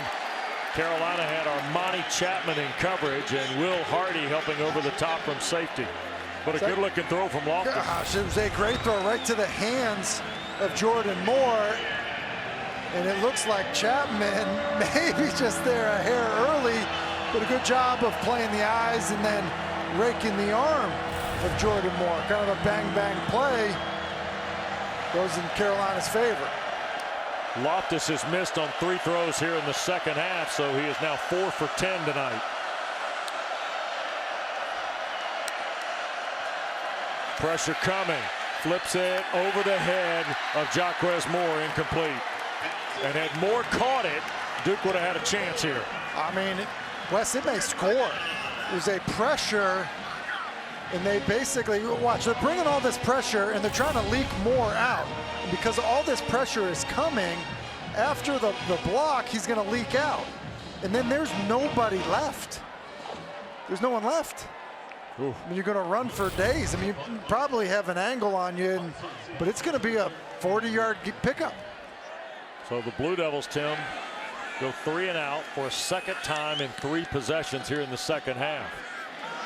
Huzzy will signal for the fair catch shy of the 35. And Carolina leading by 12 early here in quarter 4. And Mike Elko, depth may be a problem here with some injuries, Taylor. Yeah, guys, as Graham Barton went into the tent, Terry Moore Jr. finally came out. He was in there for about 10-15 minutes after he was escorted off the field. He came out wearing a boot on his right ankle. You can tell on his face he is visibly disappointed, so it looks like Moore Jr. will be done for the night. All right, thank you. That's 2 guys, by the way, in the tent that are critical to Duke's success on either side of the ball. Jeremiah Lewis, by the way, into the game for Terry Moore. And here is Hampton, and he got wrapped up in the backfield by Aaron Hall. And it's not just the old heads like Dwayne Carter and R.J. Oben and Jamion Franklin for Duke. They got some young talent. Peoples is a senior. This Wesley Williams and Aaron Hall, Tim, they're real deals now. This defensive line has been outstanding in this football game. I know Hampton's got over 100 yards. He's a really good back, but defensive line has caused some trouble. Here's Maye trying to find some seam here. And oh boy, Freeman hit him. Morris hit him. Going to the Carolina bench, and the partisans here at Chapel Hill didn't like the way that play finished. Well, I mean, he's in the field of play, obviously, when they both contact him. Now, you're not allowed to kind of finish it out of bounds, but probably the right no call. What's a little gray area in a rivalry game? All right. 3rd down and 7. It looks like one-on-one coverage to Drake Maye's right on Tez Walker without blades versus press coverage. Now the safety fading that way. Here's Maye. He's going to tee up Walker, who's on a go, and it is broken up by blades.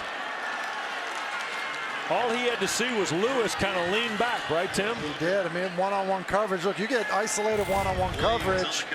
You're going to take it, and it's just a straight go route. Blades does a decent job of kind of hand fighting. I think this ball is just, you know, barely underthrown, and because it's barely underthrown, Blades is able to recover and make a play on it. First 3 and out of the night for Carolina, and first time tonight we see the Aussie Tom McGinnis punted away. And Jalen Calhoun, who averages just under 12 yards a return, only has 10 returns this year, waits. And McGinnis gets that away, but it's going to travel here to the 25. And look at Calhoun fight for 2 or 3 yards up the field on the 38-yard punt. But Al Blades swats away a big play attempt from the Tar Heels, who lead by 12. All right, Westopedia tonight. The last time Mack Brown lost to Duke was his 2nd year of his first time. Oh, there's the head ball coach. And that's Dave Brown to Clarkston Hines. Duke 41, North Carolina nothing. But you know why it's remembered most? Oh, I do. The scoreboard picture. That scoreboard wasn't there later, I can tell you that. How about that? And when I told you that story yesterday, you looked at me and said, about Spurrier? That's about right, huh? All right, running it up. Mack Brown lost his first 2 games against Duke, 88-89, has not lost since. And leads by 12 early in quarter 4. Duke from its 30, and Loftus has to look up top. Avoids the first rush, cannot get away from the second wave of Carolina Blue. Jabari Ritzie and Kamen Rucker causing havoc. Taylor. Ritzie and Rucker able to get past left tackle Graham Barton there. He did come off the field with a knee injury, went into the tent, came right back out with that left knee tightly wrapped, and he's back out there at tackle, guys. Ooh. Ready to go. Playing at the tackle spot. You saw the note on Mel Kiper's draft board of Barton as a center. Here's Loftus trying to rip one, and does. And that is Nicky Dalmolin's 10th catch of the year. It's been an injury-plagued senior campaign for Dalmolin. First completion of the second half for Loftus. Duke to the line and rolling. Loftus again, back across. This is Dalmolin on back-to-back grabs, and Gray will take him down at the Tar Heel 47 with Eccles. Well, watch Graham Barton. He's back in the game. We saw him. It's over here on the left side of the screen. Just does an excellent job. Very next play, same thing. You just see why he's such a big part of this, you know, the success that this team has had. And looked ugly when it happened. It's good to see him back out there, able to compete. Senior from Brentwood, Tennessee, just south of Nashville, has had a terrific career for the Blue Devils, playing all along the offensive line. And that cross-training, Tim, you hear coaches talk about it. You're seeing it tonight with Duke.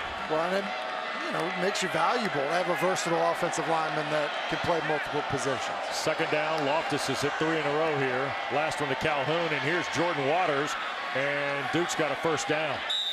36-yard line will be the next snap after Power Echols tackle.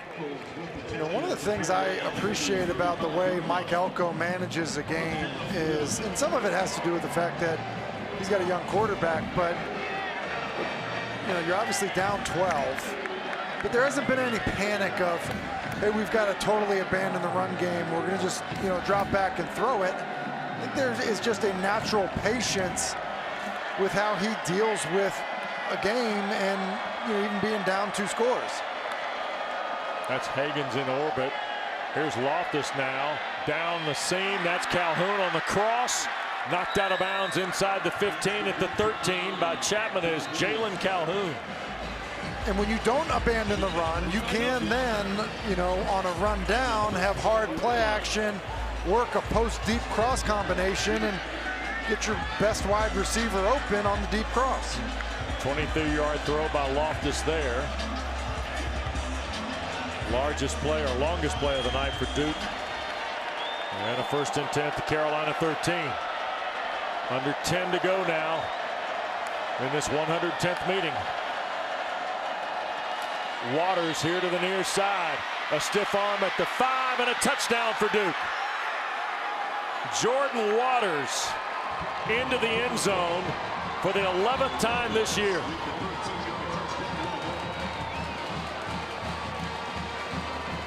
This is an impressive run because you have an unblocked defender, Giovanni Biggers, at the line of scrimmage, but it's Jordan Waters' ability to give a stiff arm and then just win with speed to the pylon. 7 plays, 70 yards, and 3:15.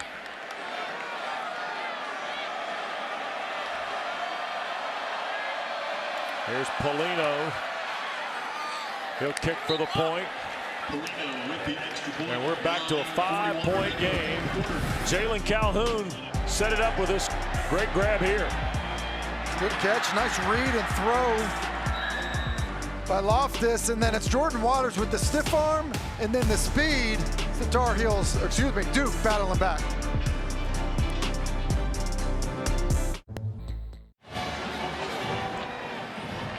Well, North Carolina holding to a 5-point lead. Jordan Waters is in the end zone. You see the details of his night.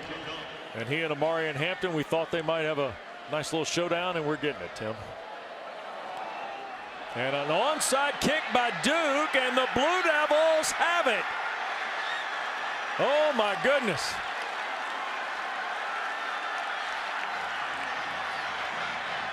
Kylan Walker, or is it Peyton Jones? It is Peyton Jones, the backup at running back. How about that? Charlie Ham delivered the goods on the kick.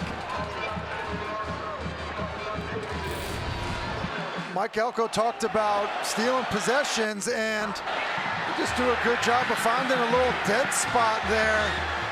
Martin Morales is trying to come up to field that football, and he's just not able to field it with all of the traffic there. See Morales, I believe he's the first one to touch the football. That's just a really good kick. And a good job of coverage. A good job of scouting as well, finding that kind of void. Morales, of course, who fielded the onside kick a year ago in Boone and ran for the touchdown in that wild Appalachian State game at Kid Brewer. Meanwhile, Charlie Ham's the hero of the moment for Duke, the kicker. 2 big special teams plays. Please reset the game clock to 9 minutes and 40 seconds, please. 9:40. Think about it. 1 second should have come off the clock. The onside kick, and then, Tim, the play in the first half where Carolina misjudged the fair catch and so forth. Yeah, special teams. And the fake punt and the for fake Duke. Punt. There's Yep. obviously the fake punt. That drive kind of fizzled out, but certainly special teams going in Duke's favor. Here is Loftus, who's 4 of 6 on the touchdown drive, handing to Coleman. And Duke will start on the ground, picking up 3 before Don Chapman makes the tackle.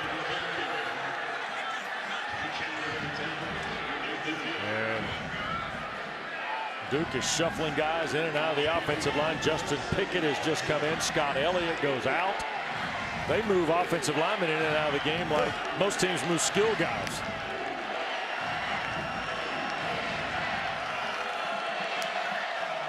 Loftus ready.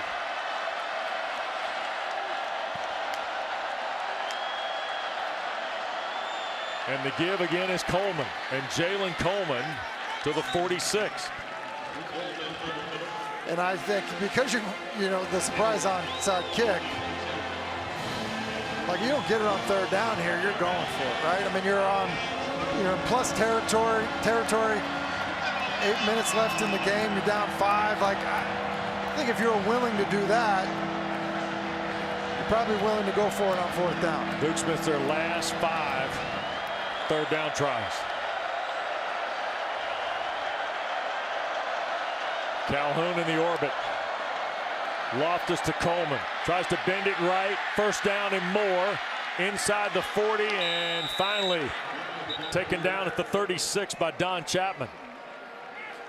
And Mike Elko's team playing with a lot of momentum and confidence. Yeah, now. and look at this motion here. They kind of run this boomerang motion. It kind of gets Huzzy out of sorts, and then Carolina responds to kind of cover for Huzzy, and it left a gap open in the run game. Smart play call, Tim. It was a good job on third. You mentioned some of the struggles on third down. Good call there on third down, and now starting to threaten. Here's Waters in the backfield now with Loftus.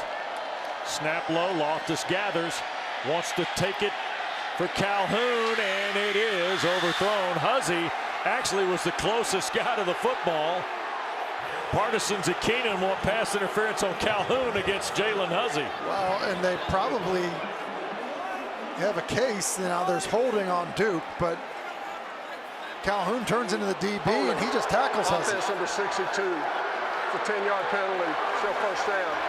So the hold on Barton. All right, so here's Barton out here working on Evans. It's kind of a good move, and then he kind of gets the hold, and then that's the tackle of sorts. Yeah. Jaquez Moore back in the game after the holding call. You see 1st and 20. 5th penalty of the night on the Blue Devils.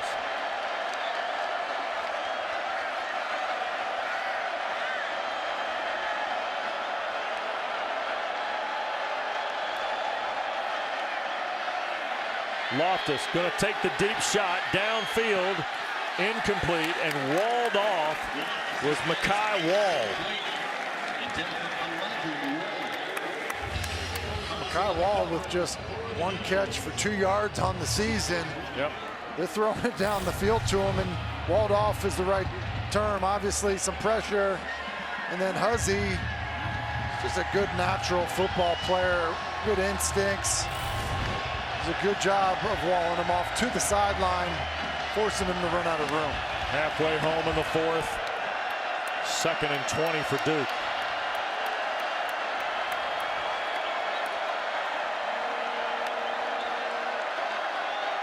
Loftus again across the middle. Calhoun got half of it back and a little more, but took a big lick from Chapman on the back end of that deal. Chapman with a big hit, and Calhoun coming inside with a lot of courage.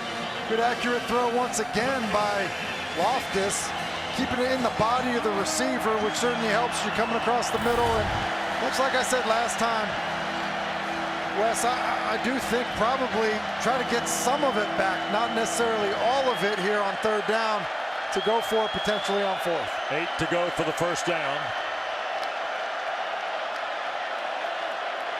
Loftus again.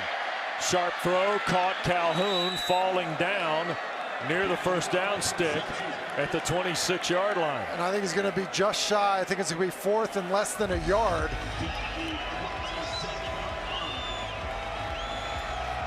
Here comes Hazley, the tight end, into the ball game. Samir Hagans comes in the ball game. Dow Mullins already on the field. ESPN Analytics. It's a green light for Duke. I think it's got Jordan Waters' name written all over it. Maybe a quarterback read if the defense collapses in on him. It is Waters, and it is a first down. Tumbles to the 23. Does such a good job of sifting through there, doesn't he, on a fourth down play. You want to hit it with some momentum. It's fourth down, you know you need a yard, but a little bit of patience there as well.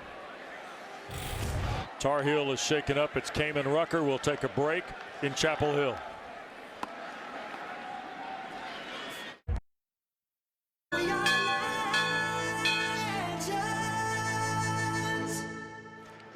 Well, here we are in Chapel Hill on a beautiful Saturday night. Our ACC Network primetime is the 110th meeting of Duke and Carolina. The battle for the victory bell is in full effect now. It's a 5-point lead for Drake Maye and the Tar Heels. But Duke, after a successful onside kick, has got the ball 1st and 10 at Carolina's 23, and there's what they're playing for tonight, Tim. A railroad bell from the 1940s that right now feels like a hope diamond to either team.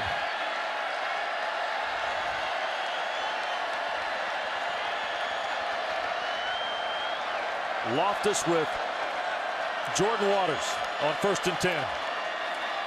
And it is Waters circling here to the near side, and he gives Duke the lead.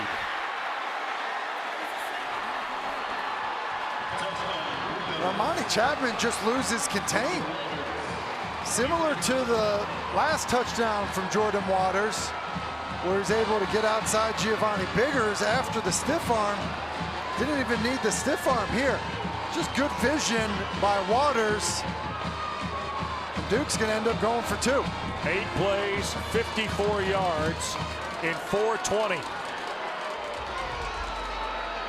And that's the difference between the 2 Duke touchdowns from Jordan Waters that has brought the Blue Devils and put them back in front, their longest run of the day, and now trying to make it a 3-point difference. 2-point try for Loftus and Duke.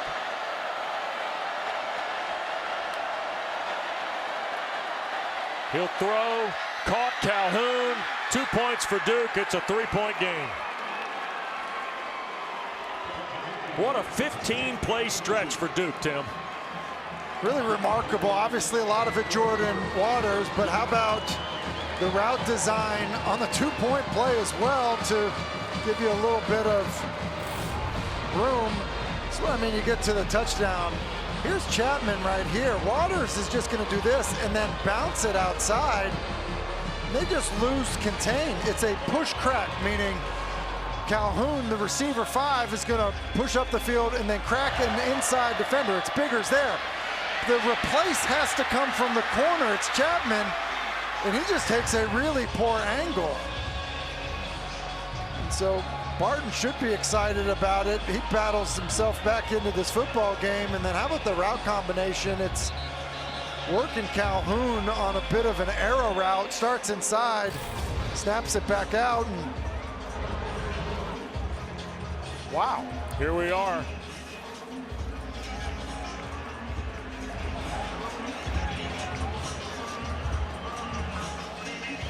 So Duke with the 3-point lead.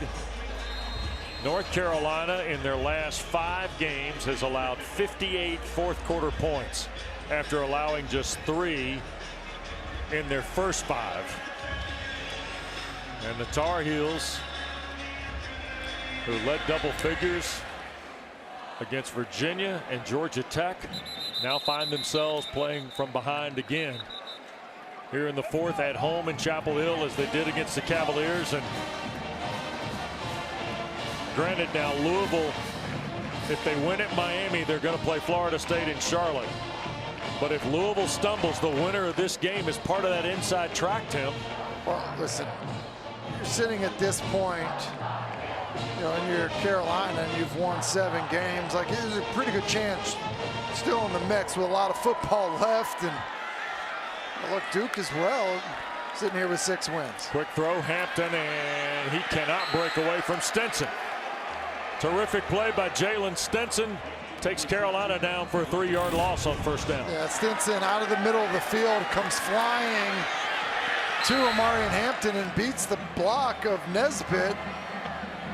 You lose a couple yards. Snap to Maye. Going to take a deep shot for Walker. Tez there. It's caught. In Duke territory goes Tez Walker again with Al Blades defending. Tez Walker just has so much speed. He can stack the defender when he runs a go route. And then that was a really nice job of Drake Maye taking some air off of it and shooting it, kind of driving the ball to Tez Walker. 43 yards in the throw, and now rolling on the field, catch, inbounds. The previous play is under further review. Wow, okay. So Tez Walker looking as if, really? Just at the point of the reception, I didn't think it was an issue at all once he caught the football. Maybe going back a little bit further to figure out.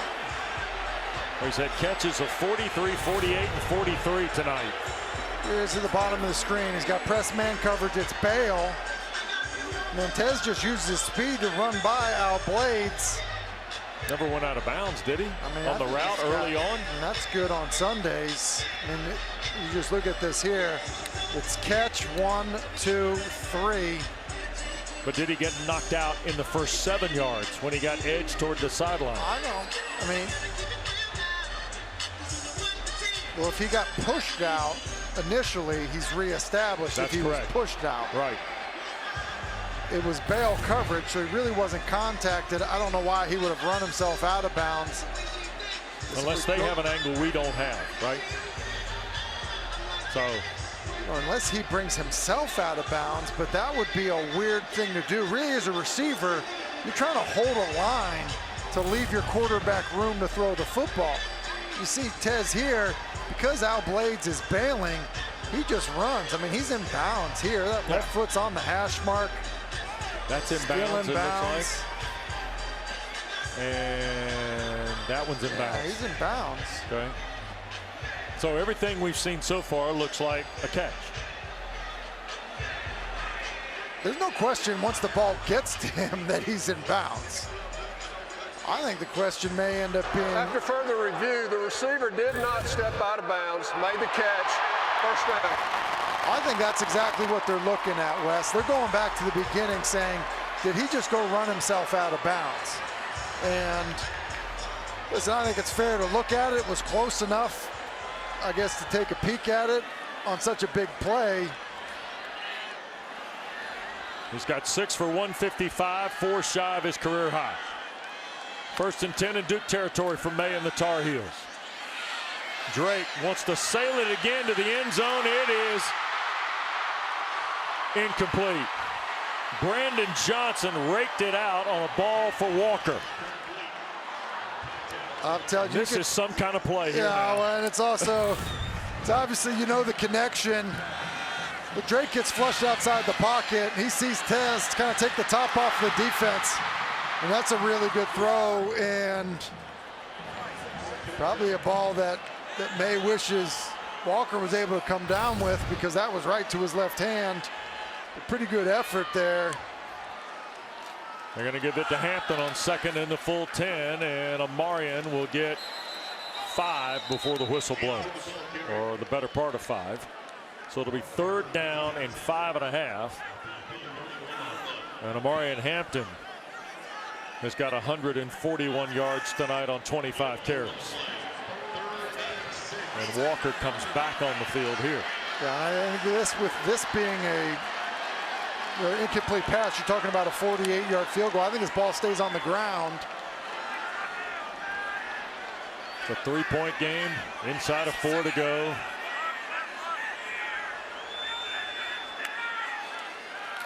Duke brings 4, Maye slips up. Working to the far side, he will dive and have the first down. Right at the 25-yard line, Trey Freeman was able to trip him up. I think Drake was originally looking to get to Tez Walker on a slant. For some reason, he didn't like it, but there's no hesitation. See how quickly he processed it and took off and run? That's a really nice play, picking up the first down. 1st and 10, pressure coming again. Maye is going to sail it toward the end zone. There's a flag thrown on a ball again for Walker. I'm not sure he was throwing it to Walker, trying just to throw it away, but nonetheless, a flag is come out. There were 2 Blue Devil defenders. Holding defense number 0. Finish 10 yards. Carries an automatic first down. It was on Chandler Rivers. He and Jeremiah Lewis were both back there for Elko's team. Well, and you know, Drake does a great job of escaping, and when he escapes, and I think the hold was earlier once Tez saw his quarterback in trouble, took off to kind of work for his quarterback, and at that point, you know, grabs the receiver. It's one of the reasons why a quarterback that can buy a little bit of time and escape creates so many problems. 1st and 10 again. Quick throw, and Nate McCollum is the receiver, and Duke has got everybody there. Johnson led the charge. My heavens. I think that's an RPO and a bad decision by Drake. I think it's a Wesley Williams, I think, was there too. And Williams is shaken up on the play. And I don't know that this is a cramp or, but nonetheless, we get a stoppage of play here under 3 minutes to go and a loss of 4 on the catch by McCollum.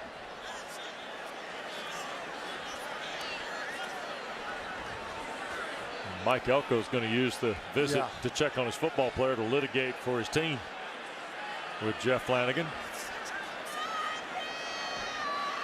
Well, Mike Elko tonight. Here tonight in year 2, trying to win this Victory Bell game for the first time. And our Bojangles Big Bow moment comes from Elko's gambles. Oh, I mean, it's just a little dead spot. The return for the return team for Carolina, and then it leads to the Jordan Waters touchdown. He's just able to bounce it outside. And hasn't it felt like a couple times that Carolina was just pulling away? Yep. But, you know, whether it was, you know, the onside kick or whether it was a couple of 4th down conversions, just kind of how you've managed it. I think that you've done a good job helping those football teams stay in this game. They've obviously taken the lead and put a little pressure at least on Carolina. I mean, you just look at the yardage. I mean, it's kind of like the quarterback graphic we had at the top of the show. I mean, obviously a much more accomplished quarterback in Drake Maye, but certainly have fought to stay in this game. 2nd and 14, shovel pass. Hampton dropped it. Incomplete. Now there was traffic there defensively for the Blue Devils, but Amari and Hampton, typically sure-handed, not there. He just drops this, and it's hard to tell how that was going to be blocked because it seemed like R.J. Obin had a pretty good chance to make that play. And now if you're Drake Maye, you've got to be pretty careful here. 3rd and forever, but you are in field goal range. Yep. Maye going to throw. Pump from the pocket, shoots it for the end zone, and it is caught. Is it intercepted or is it caught by Nesbitt? Nesbitt's in a scramble inside the 5.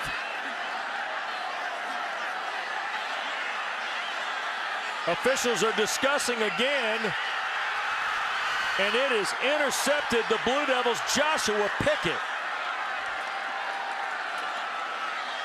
He got up with the football. Now they're talking. Jeff Flanagan, a discussion with his crew. I think that Nesbitt originally caught this football. There's a catch. Oh. First down. How about this? Mike Elko is going to lose his mind here. And Carolina's going to hurry up and try to run a play. What a catch by Bryson Nesbitt.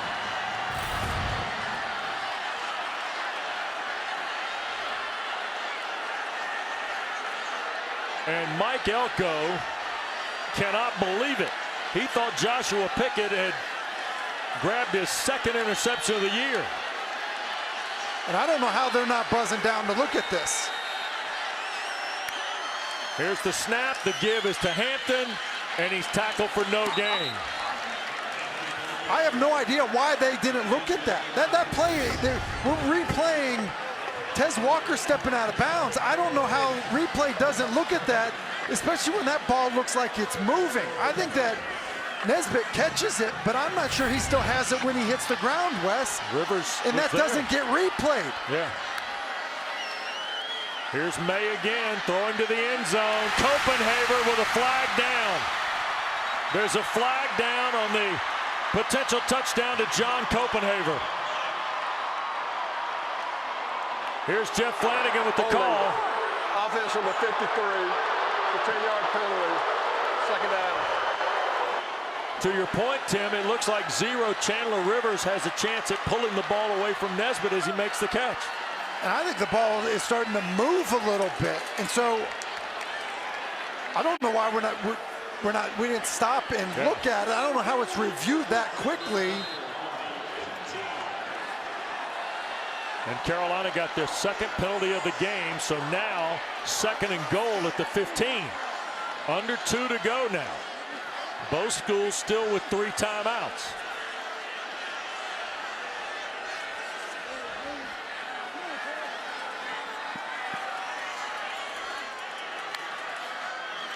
Maye to throw.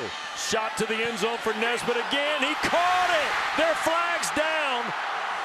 It's a touchdown for Bryson Nesbitt.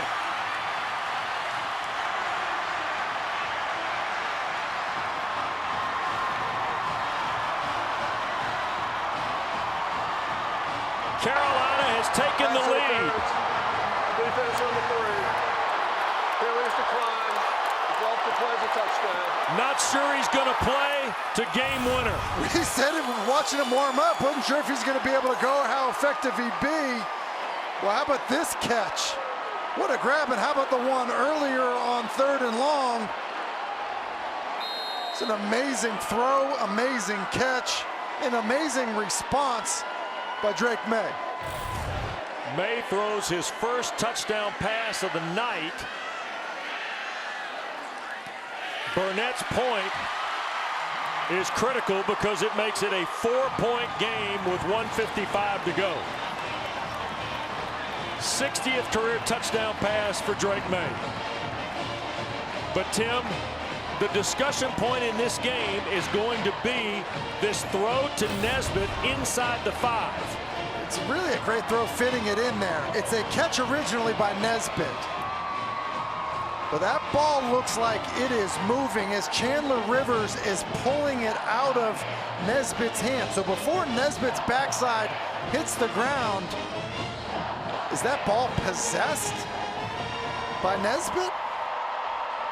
And look, there might not be enough to overturn that it's not a completion because they ruled it that way on the field.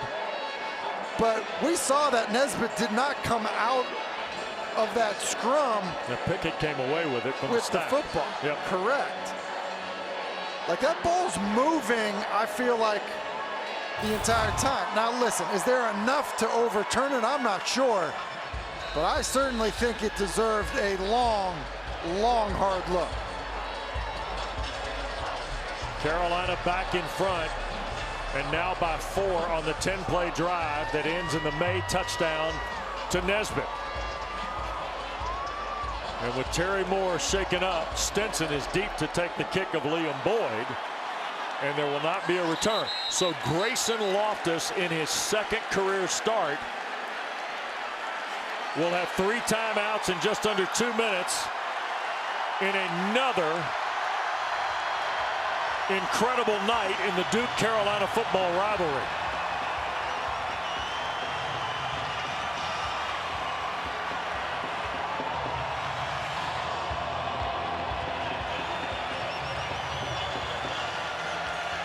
Jalen Coleman starts with Loftus off the Blue Devil 25.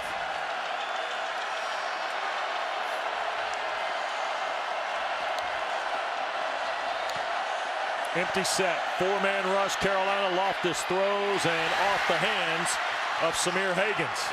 Incomplete.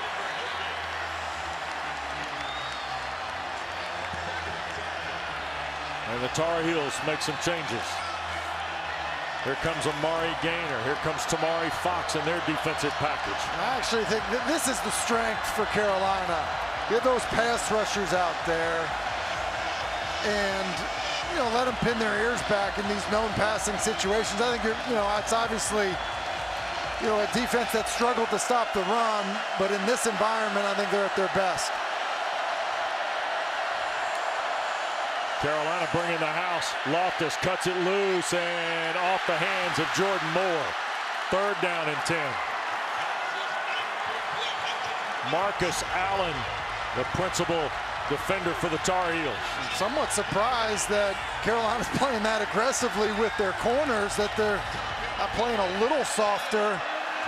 You know, up and press man, you know, you went on a single go route, could turn the outcome of this game. Loftus, Moore, 1st down Duke at the 36. Nice catch in traffic against Allen. 100 seconds left to go. Here's Loftus with time now to his right. Gonna dump it down the field and falling out of bounds. Blue Devils make the catch. And that was Coleman. Mike Elko's got 3 timeouts. It's a 4-point game. That's the key, Wes. Having the timeouts, there's no area of the field that you have to be worried about attacking. And while I don't think we'll see a run, it's really not out of the realm of possibilities that you might try to hit one.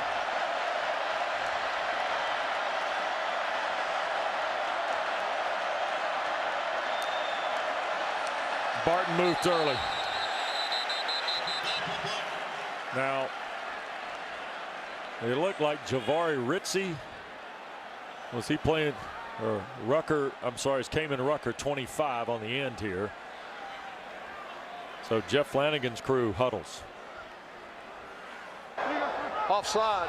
Defense number 25. It's a 5-yard penalty. 1st down. Clock will start on the snap. Yeah, Rucker getting ready right here. His little flinch comes before Barton's. It's actually a smart play by Barton. I think he saw it and reacted to it. Yeah. Waters now into the game with Loftus. He's had 2 huge runs for touchdowns here in the 4th. Straight ahead Waters. 1st down and more. Hurdles a man at the 35.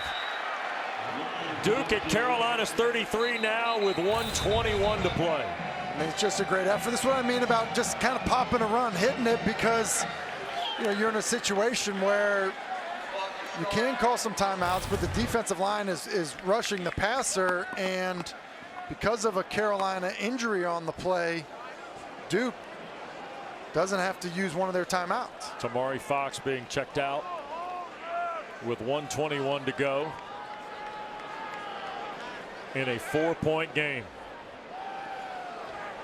A year ago, Carolina had to drive the field. Maye threw to Antoine Green to win it for Carolina in the last seconds at Wallace Wade. And Duke may have that very chance here tonight.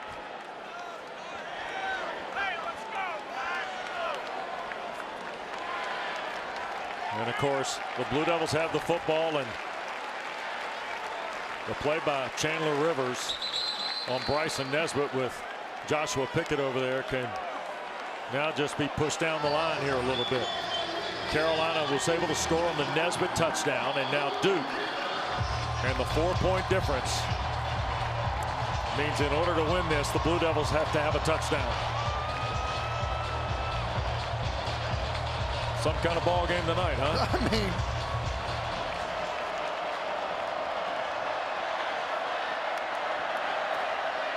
Waters again into the stack, rolls around to the 30. Gain of 3. Don Chapman the tackle. Clock works toward a minute to go. Elko with all 3 timeouts. Likewise for Mac Brown.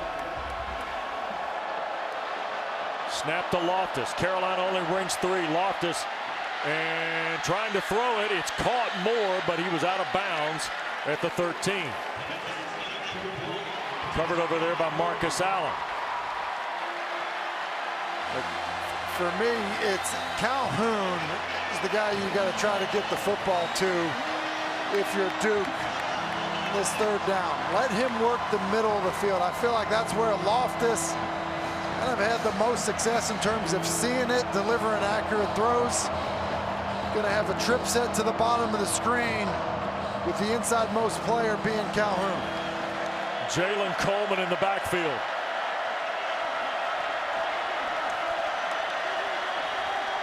Carolina bringing pressure. Loftus throws, batted away. Tar Heels got a hand in it. It looked like, was that DJ Jones or Elijah Huzzy? Huzzy, 28, got the hand in the throwing lane. Yep. And it looked like Huzzy kind of came off of Calhoun, fell in front of Higgins. Kind of bad route distribution for Duke. Two players in the same area. Now a have-to-have-it situation here on 4th and 7. Dalmolin, the tight end, has gone to the boundary side, and now Mac Brown's called a timeout. Came all the way down to the in line to our left. Timeout. To get this called. North Carolina. First, charge timeout. Timeout would be 30 seconds. I'm going to tell you what I would do right now if I'm Mac Brown. I would want to play drop 8. You've got a young quarterback that has been told kind of all week, we don't want negative plays. We don't want negative plays. Stay on schedule. But now you find yourself in this weird environment where it's 4th and 7. And so if you rush through, you want to hold the ball as long as you can and try to find a window. Right. I think it's just a way to have a young quarterback in a situation like this and fool him, trick him, and create tight, small windows because you've got so many guys in coverage. And so, and on top of that, if you end up rushing Evans, Murphy, and Rucker, there's still a decent chance you can end up getting home. Yeah. Well, and again, you've said this, Calhoun's your best option, but you've also found some room in the run game tonight too, Tim, here in this 4th quarter. Yeah, you have, and I don't think you can risk, trying to pop a run in this environment. But I'd be surprised if Carolina comes after Duke. I would play coverage. So here is 4th and 7.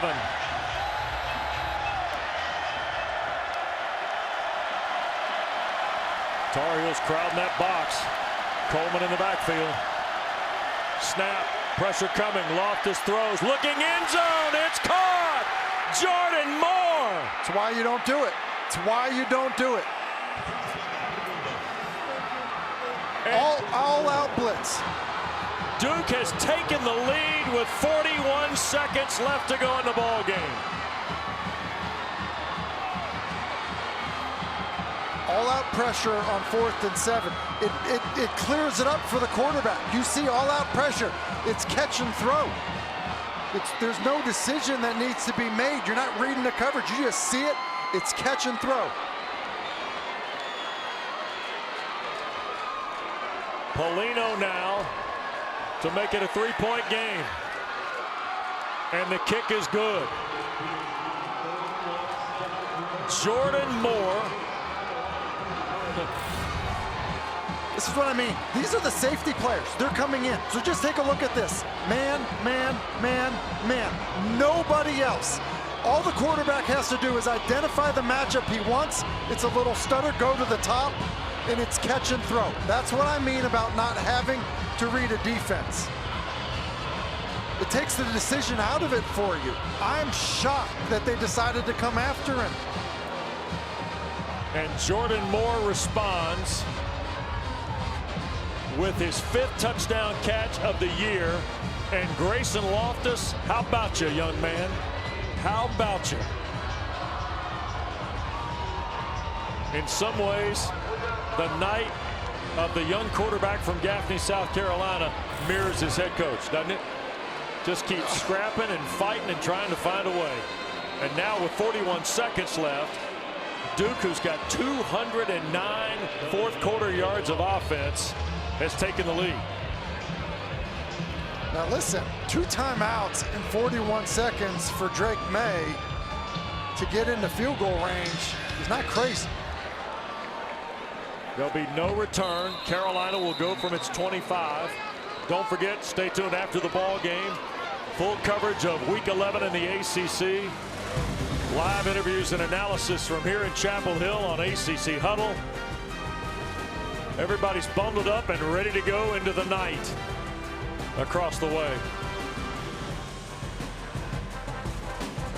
My goodness, what a game this has been. And now, in what is possibly his last appearance in Kenan Stadium, Drake Maye is 75 yards away from a touchdown or moving Carolina in position to kick a field goal. Here's Maye up in the pocket and throws for the far sideline. And now a flag comes in on a ball intended for Bryson Nesbitt. Stops the clock with 35 seconds left. Mack Brown has 2 timeouts.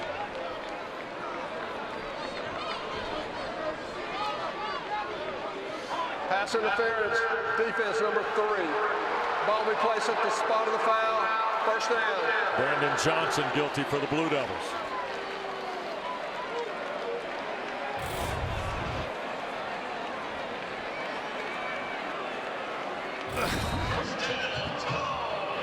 So Carolina the ball, 38-yard line. 35 seconds and 2 timeouts for the Tar Heels. Maye cuts it loose, and he got hit as he let it go. And McCollum and Walker were the 2 Tar Heels on the throw line here. Well, once again, R.J. Obin with a decent little spin move back inside, and then it's Peebles who does a good job of just kind of collapsing the pocket. Gets a piece of Maye, which forces the inaccurate throw. Duke only rushes 3. Here's Maye to his right. He'll throw. It is caught short of the first down, and banged out of bounds was Hampton by Rivers and Stinson. So 22 seconds left.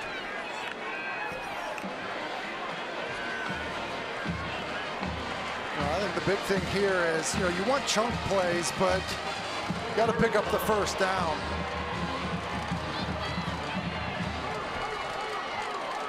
Here's Maye on 3rd down. Loops it for Hampton. First down for Carolina to the 46 of Duke. Mack Brown a timeout. Stops the clock with 16 seconds left. So now in plus territory, the line would be about the 31 for Todd Polino, because that would be his season long, his 48 at Pitt. Or Noah Burnett, by the way. I said Todd Polino, that's Duke's kicker, who's obviously won the weight game. But Noah Burnett made a 48 against Pitt, a 43-yarder last week here against Campbell. Now, this is a good timeout by Mack Brown here as well. Obviously, ball in bounds, but they did pick up the first down, but calling a timeout. You got tired receivers in this environment, who've been running down the field. Let them catch their breath. You're also preserving that last timeout because you don't want to have to run out onto the field in a Mayday situation to try to kick the game-tying field goal. That being said, everything is still at your disposal in terms of working the middle of the field. Would you prefer the sideline? Certainly. But you can throw to the middle of the field. Shallow cross the test. There it is. Walker crossing the field at the 40 and gets out of bounds at the 38. Chandler Rivers tripped him up. Tim, 9 seconds left. How many snaps you got before you got to worry about the field goal? Well, listen, you have 2 more plays for sure, as long as you don't run around and waste a bunch of time. So you've got to play on time. This could also be, a surrender situation from the standpoint of catch the football and declare yourself down. So you could then call the timeout if it's in the middle of the field. Here's Maye, quick shot, Nesbitt the catch. You got to go down, got to go down, got to go down. There's the timeout call. Mack Brown, 3 seconds left. Carolina calls their 2nd timeout. So their 2nd timeout of the drive, 3rd overall, out of timeouts. Now Burnett's got a kick for the tie. Yeah, that's why you don't want Nesbitt fighting for that extra yardage. You want him to go down so that you can call your timeout. Eventually he does. It's a pretty well orchestrated drive by Drake Maye. Going to be right in the neighborhood of 43 yards for Noah Burnett to tie the game and send it to overtime. Mike Elko's got timeouts now. He's got a whole pocket full of them, and he's getting ready to start using them.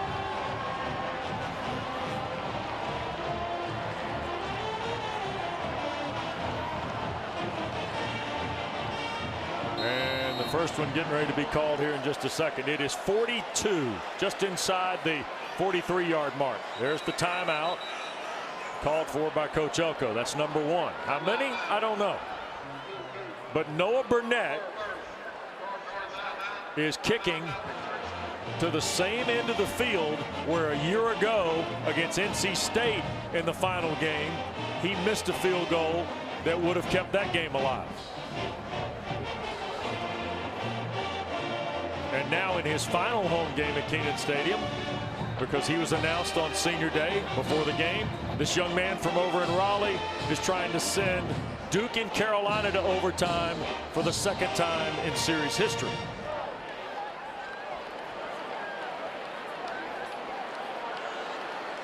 So here is Burnett.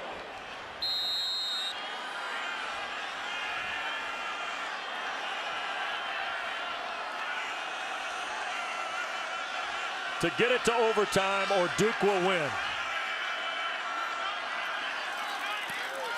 Kick is away, and it is good. And Duke, Carolina is going to overtime in Chapel Hill. Just inside the right upright.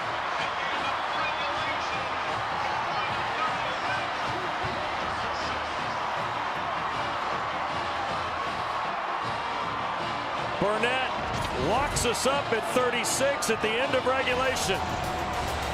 What's a little free football on a Saturday night in Chapel Hill? We'll have it for you next, because that's where we're going.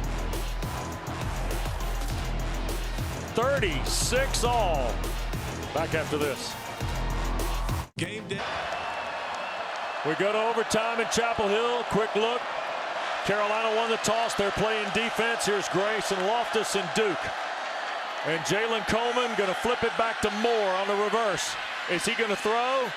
He was looking to throw, and instead, Don Chapman and Gio Biggers wrap him up. So Duke gives back a few yards on the first play. Looked like they were trying to find something toward Calhoun in the end zone.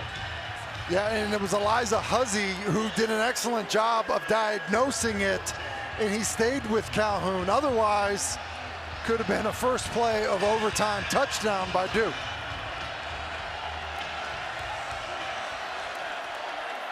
There's Rucker lurking now on 2nd and 14. Loftus wants to get rid of it quick, shoots it to Coleman, and an open field tackle by Cedric Gray.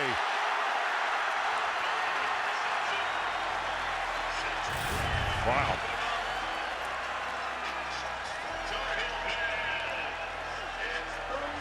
Pretty good play by the linebacker. Listen, it's a great play by the linebacker because he gets out there and he's got to make the tackle. And I think you got to be really careful here with the young quarterback. 3rd and 13.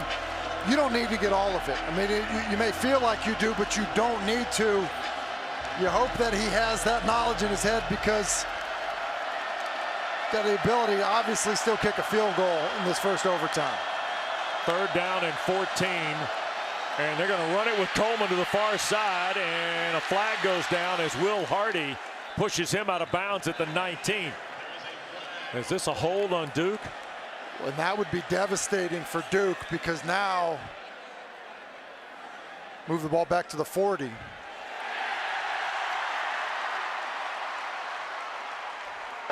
Holding, offense number 62. It's a 10-yard penalty, 3rd down.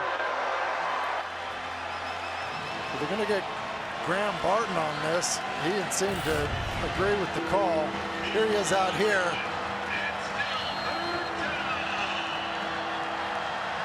Wow. Yeah.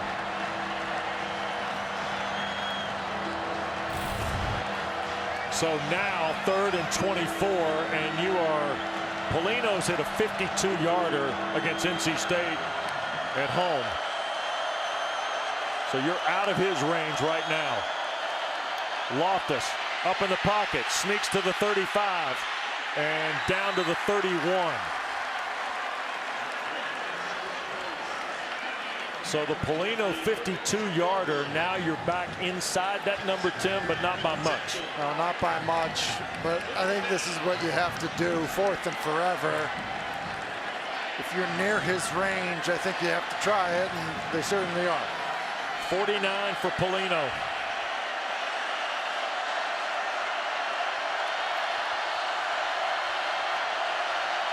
In the first overtime. Kick is away, and it is good.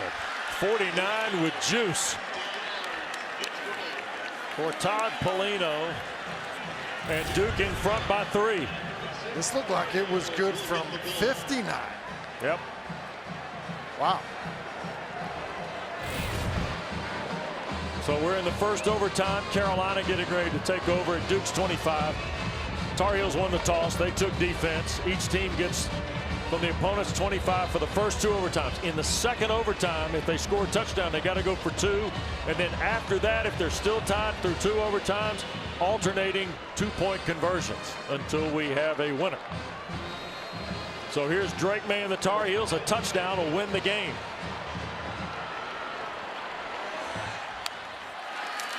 Maye to Hampton. And Amarian Hampton moves the stack 3 on first down.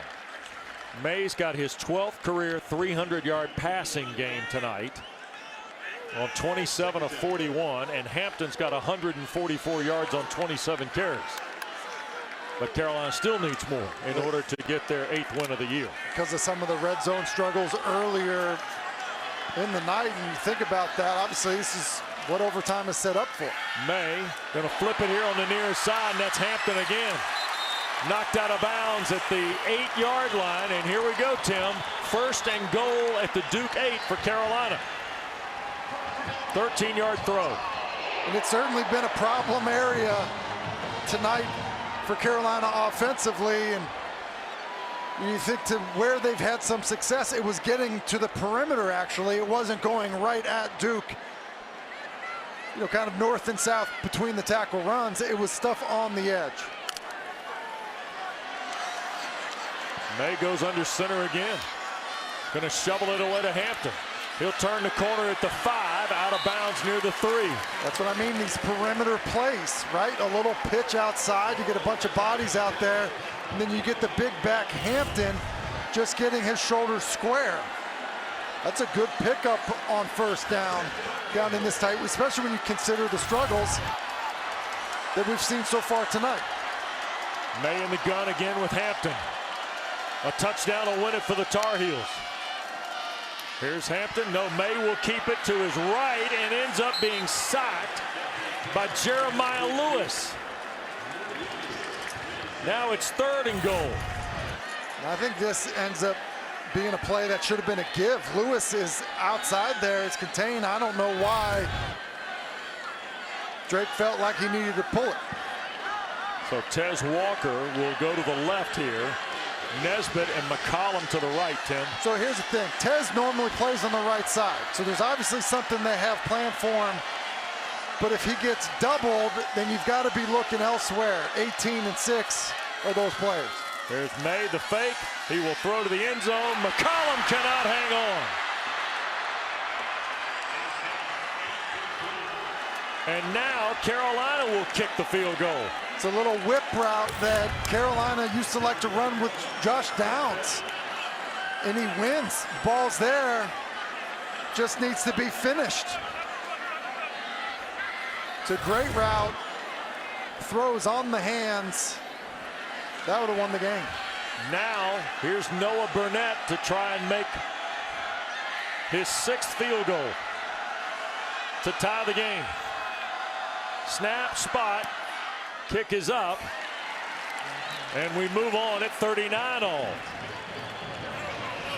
So Nate McCollum had a chance, couldn't hold on to it. Burnett kicks his 6th field goal of the game. We're tied at 39, headed to overtime 2.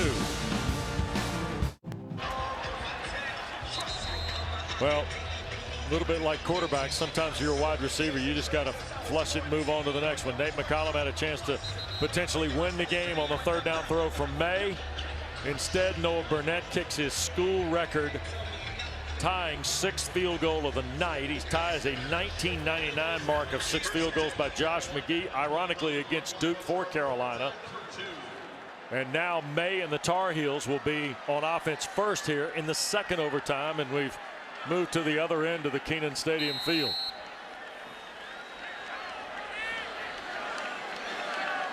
Maye's got Hampton with him, and he'll get the ball on first down.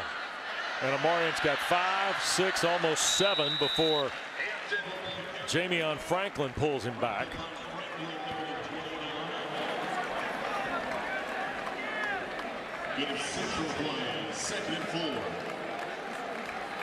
I might just let 28 run it a few times here. Well, would not be surprised because they picked up 6 on first down if they come back to that, especially with Morales in the game instead of Nesbitt at tight end. Yep. Big front. Here's Hampton. He's got the first down. Crashed inside the 15 to the 13. Trey Freeman, the tackle, and Carolina's starting to move people here in front. Yeah, it's just this one's really well blocked. We've talked about this front being disruptive for Duke all night, but first 2 plays of this second overtime, done a really nice job creating running lanes for Marion Hampton. They'll hand it to him a third straight time. Here goes Hampton on first down, and he breaks inside the 5. It'll be second and short at the 4.5. Trey Freeman, another tackle. And if I'm Chip Lindsey, I'm just slowing it down a little bit, enough to let Hampton catch his breath after 3 straight carries, and handing it to him again. Career high 31 carries tonight for Marion Hampton.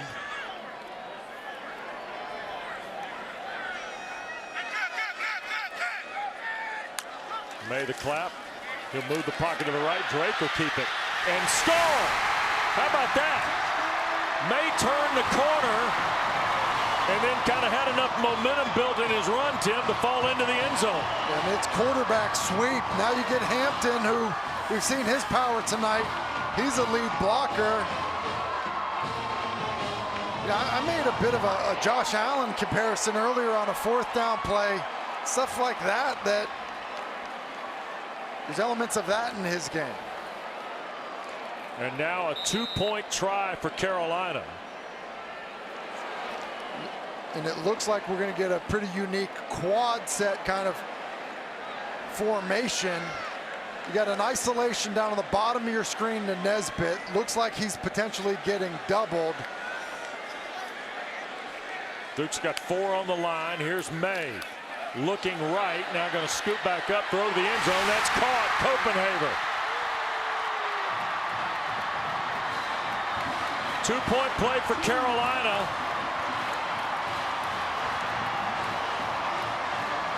And now an 8-point lead at 47-39.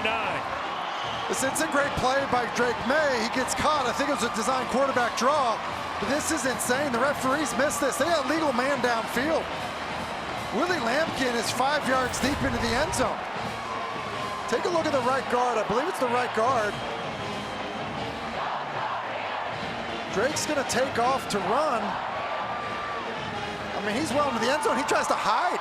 He kind of crouches down like he's going to hide. He knows he's down the field. It's an outstanding effort by Drake Maye. We've seen him do it a few times. Obviously on the touchdown design quarterback run. It's a good job of being physical on the way into the end zone. And then on the 2-point play, much like the left-handed throw we saw a few weeks back where he's trying to create. But the playground aspect of his game is fascinating. Yeah, it's incredible. The playground aspect is incredible. So now here is Loftus needing the touchdown and the 2 for Duke to stay in it. That's Moore in motion. Straight ahead, Coleman. And he's turned back after a 4-yard gain on first down by Desmond Evans.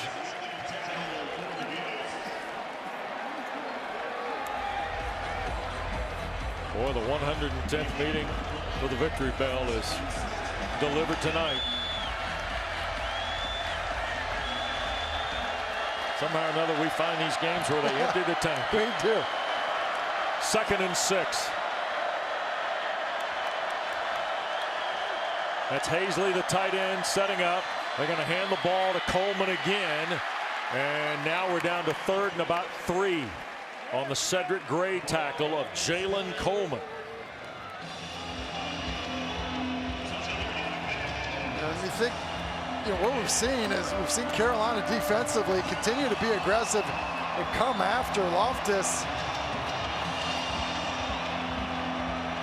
Jalen Coleman stays in the game with Loftus. And it looks like may get an aggressive look once again. Going to hand the ball to Coleman, and he will reach but not get toward the first down mark at the 15. Power Eccles shut the run down. And now all of a sudden 4th in the ball game for Elko. Yeah, that's just a good job of meeting in the hole and kind of winning at the point of contact. Don't hate the call on 3rd down though for Duke, though, knowing that 4th down, you're going for it. Now with 4th and a yard, maybe even less than a yard. Certainly a lot that you can do here. 4th and 1. That's Calhoun in motion. Snap to Loftus. He'll go to the left. Throw. It's caught. And this is Moore, and it's 1st and goal Duke now at the Carolina 6. It's a really good decision by Loftus. They're running a sprint out, trying to get the flat. But if they don't get the flat, they also have that little shovel pass to Calhoun. But because Moore had outflanked the defense, just go ahead and give him the football. Nice decision, good read, good throw, good pickup on 4th down. So 1st and goal, Duke at the 6. Carolina leading by 8. Duke needs a touchdown and a 2 to keep the game alive. Loftus hands to Coleman, right side, trying to bounce to the perimeter. Tar Heels rally. Don Chapman, his final game at Kenan Stadium, makes a play in space. Well, that's a nice job of making sure you can't bounce it outside. I thought really probably should have pushed this one up inside. Tries to bounce it, and Chapman's speed able to get there. Calhoun and Higgins to the far side. Moore to the near side. They're going to hand to Coleman. No, throwing to the end zone and caught. That's Moore. The slant for Jordan Moore and the Duke touchdown. Grayson Loftus threw a seed in there, Tim. Same exact play we saw the touchdown on earlier, just the other side. And a good job of keeping it in the body of Moore. Guys running slants, when it's in their body, they catch it. Extended over their head, they typically don't. Good job on that back shoulder. Duke ran the 2-point play earlier in the ball game. And now here's Loftus with 3 touchdown passes tonight in his 2nd career start, trying to tie the game. Throws, end zone, no, and that's it. Carolina keeps the victory bell in double overtime.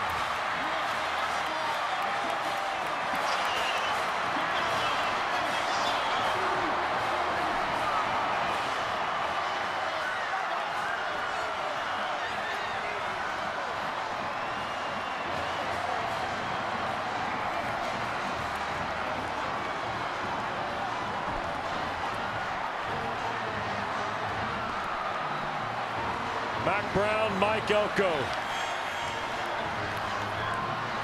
And another unbelievable Duke Carolina finish. Unbelievable finish is right. And I feel like both of these teams left everything out on the field, Wes, which is what should happen in rivalry games, and it feels like it happened tonight. Well, somewhere in the fray is Taylor Tannenbaum. Good luck. Coach, last time we were here at midfield, it was an overtime win in week 2. Seems to be making a habit of it this time against your biggest rival. What did you see out of your team to pull this one off in the end? Well, great game. Tremendous fight by both teams. Nobody gave up. Nobody really lost. So proud. You're so emotional right now. What are those emotions about? Well, they're about you want your kids to fight. You want your kids to compete.